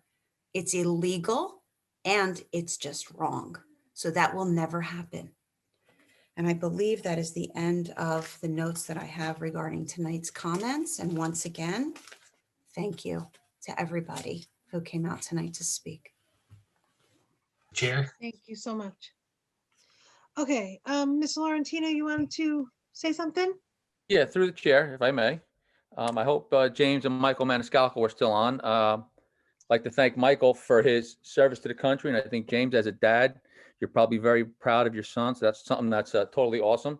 So thank you. Ms. Ioli's been through more superintendents than myself, actually. I thought I was one of the senior members. I go all the way back to working with Harry Groveman. So Kathy, congratulations on that. I got to preface before I speak that I am one of several board members in conflict, so I cannot vote on the superintendent's contract. But with that, the reason I say that is because I cannot comment on it, which would be improper. So any comments I make, I'm making reflecting on myself as a board member. One of the things I'm very proud of is a lot of people come up to me and say, Saddlebrook, how are you operating your school so well? And I was involved with that. And I think the way we are doing it is we have a solid plan in place that took many hours to make. So when something happens, we're not sitting back saying, oh no, what do?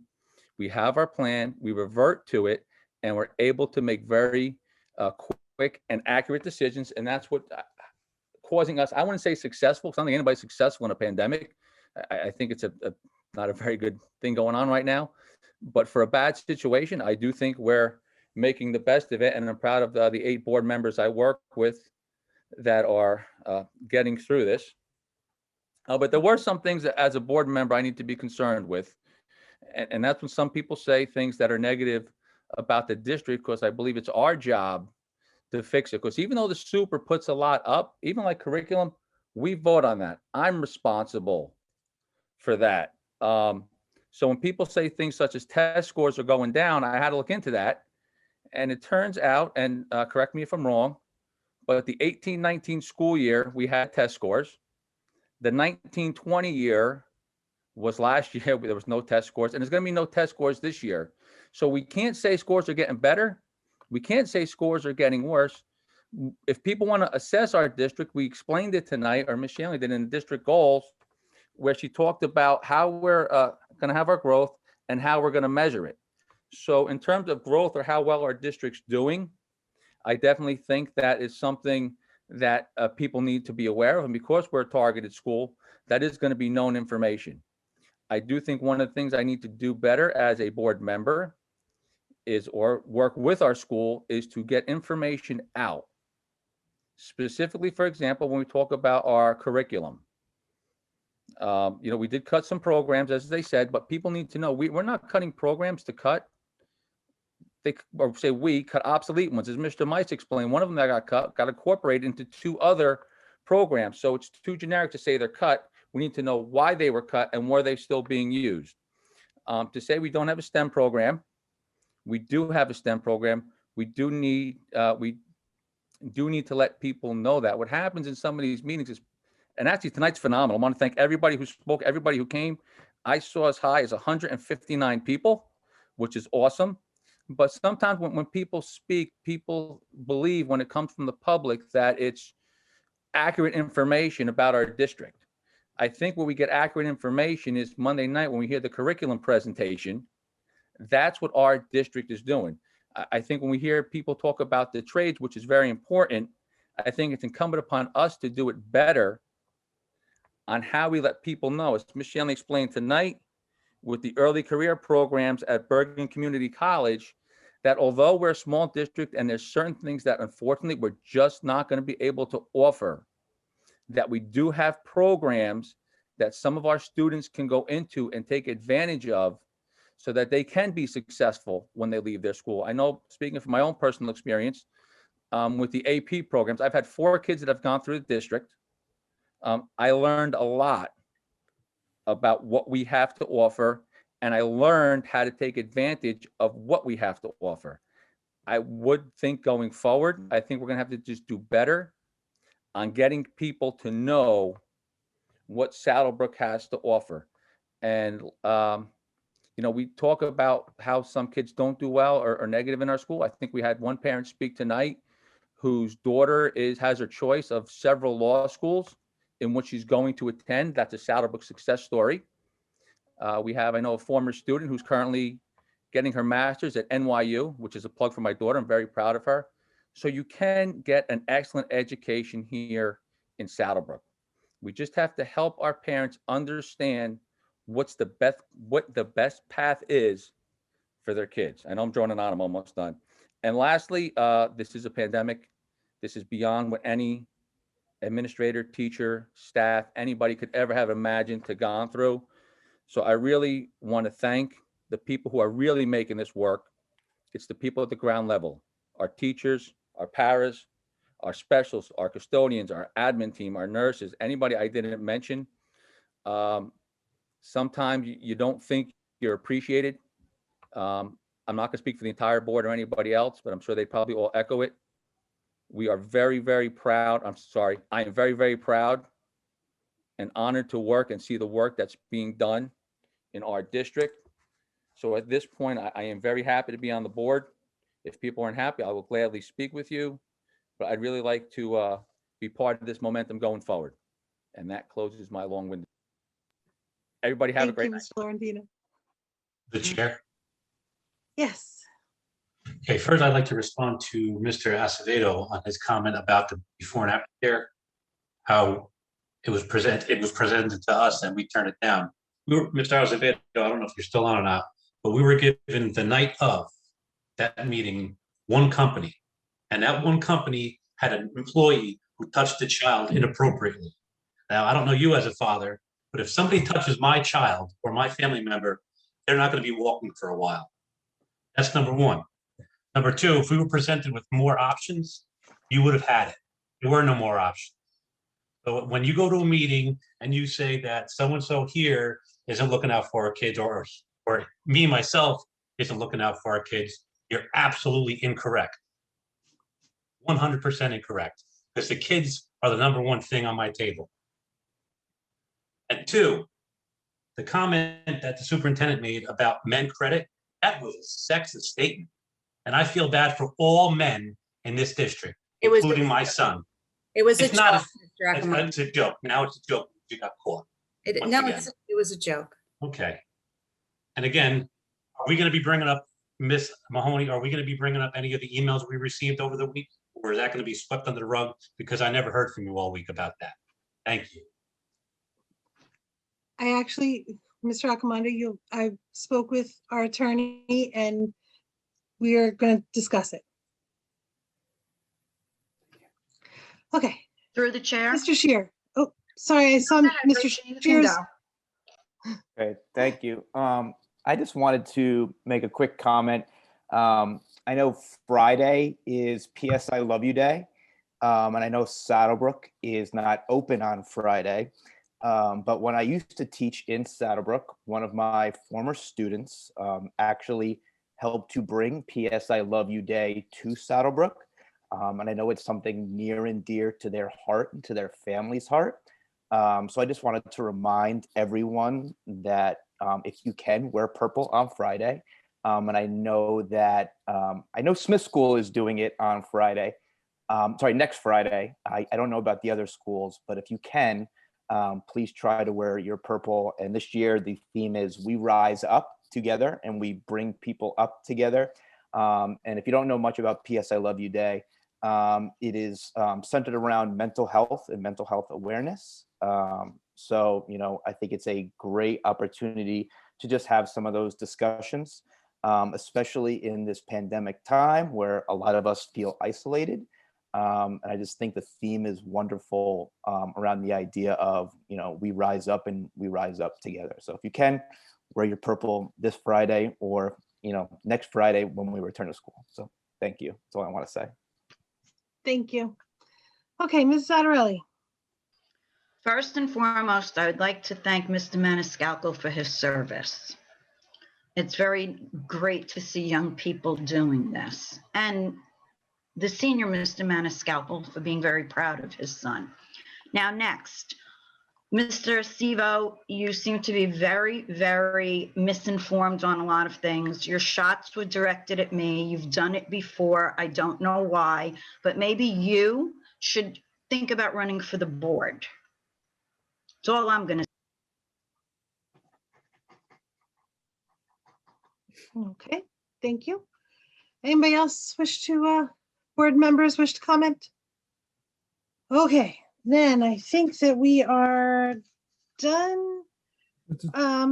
And we, yes, Mr. Crowley. I'd like to say something. Of course. Okay, I made a little statement here. Please take a few minutes. So I've been employed in Saddlebrook for 14 years now. In my 22-year career in the education field, I've had the pleasure of working with 17 different superintendents, including interims. So Ms. Shanley is my 9th superintendent here in Saddlebrook. I have seen the negative effects of what a change in administration has on a school district. I'm not saying this because I don't want to go through another change. I'm saying this because Ms. Shanley is the right superintendent for this district and the challenges at hand, and even guiding us, all of us, through this pandemic. We will have the proper and up-to-date curriculum guides and documents, so we're not worried about barely passing a state review. The superintendents that I've worked with all have, especially in Saddlebrook, tried their best to move the district forward. But that takes time because there was a lot to do. The next superintendent picks up the ball, and by the time they get acclimated with the district, they usually leave for various reasons. Ms. Shanley really has only had one full school year, the 18-19 year. 19-20 year brought a medical issue for her, and she had to deal with that only a few months in. And then a short time after she returned, the pandemic hit, and we were all shut down from school and work. I can personally say, as a fact, that in every meeting I've been in with her, she always puts the students first in her decision-making process. That is in every decision. She finds new methods or ways of dealing with an issue and is not afraid of making the tough decisions. And with the very tight budgets in Saddlebrook, they're always there. The leadership team has been a cohesive team that works hand in hand with Mrs. Shanley. The issues that the faculty, staff, and students are dealing with are discussed at great length in our meetings. I am proud of the work and to work alongside these educational leaders. The pandemic has been hard on everyone. We all want someone to blame for all the stress and hardship is brought on. Under Ms. Shanley's leadership, a committee was set up to address all issues so the district could open in September, and that was accomplished. Not many districts can say that. It is far from perfect, but changes have been made since September. And we're all making our best effort to make it the best it can be.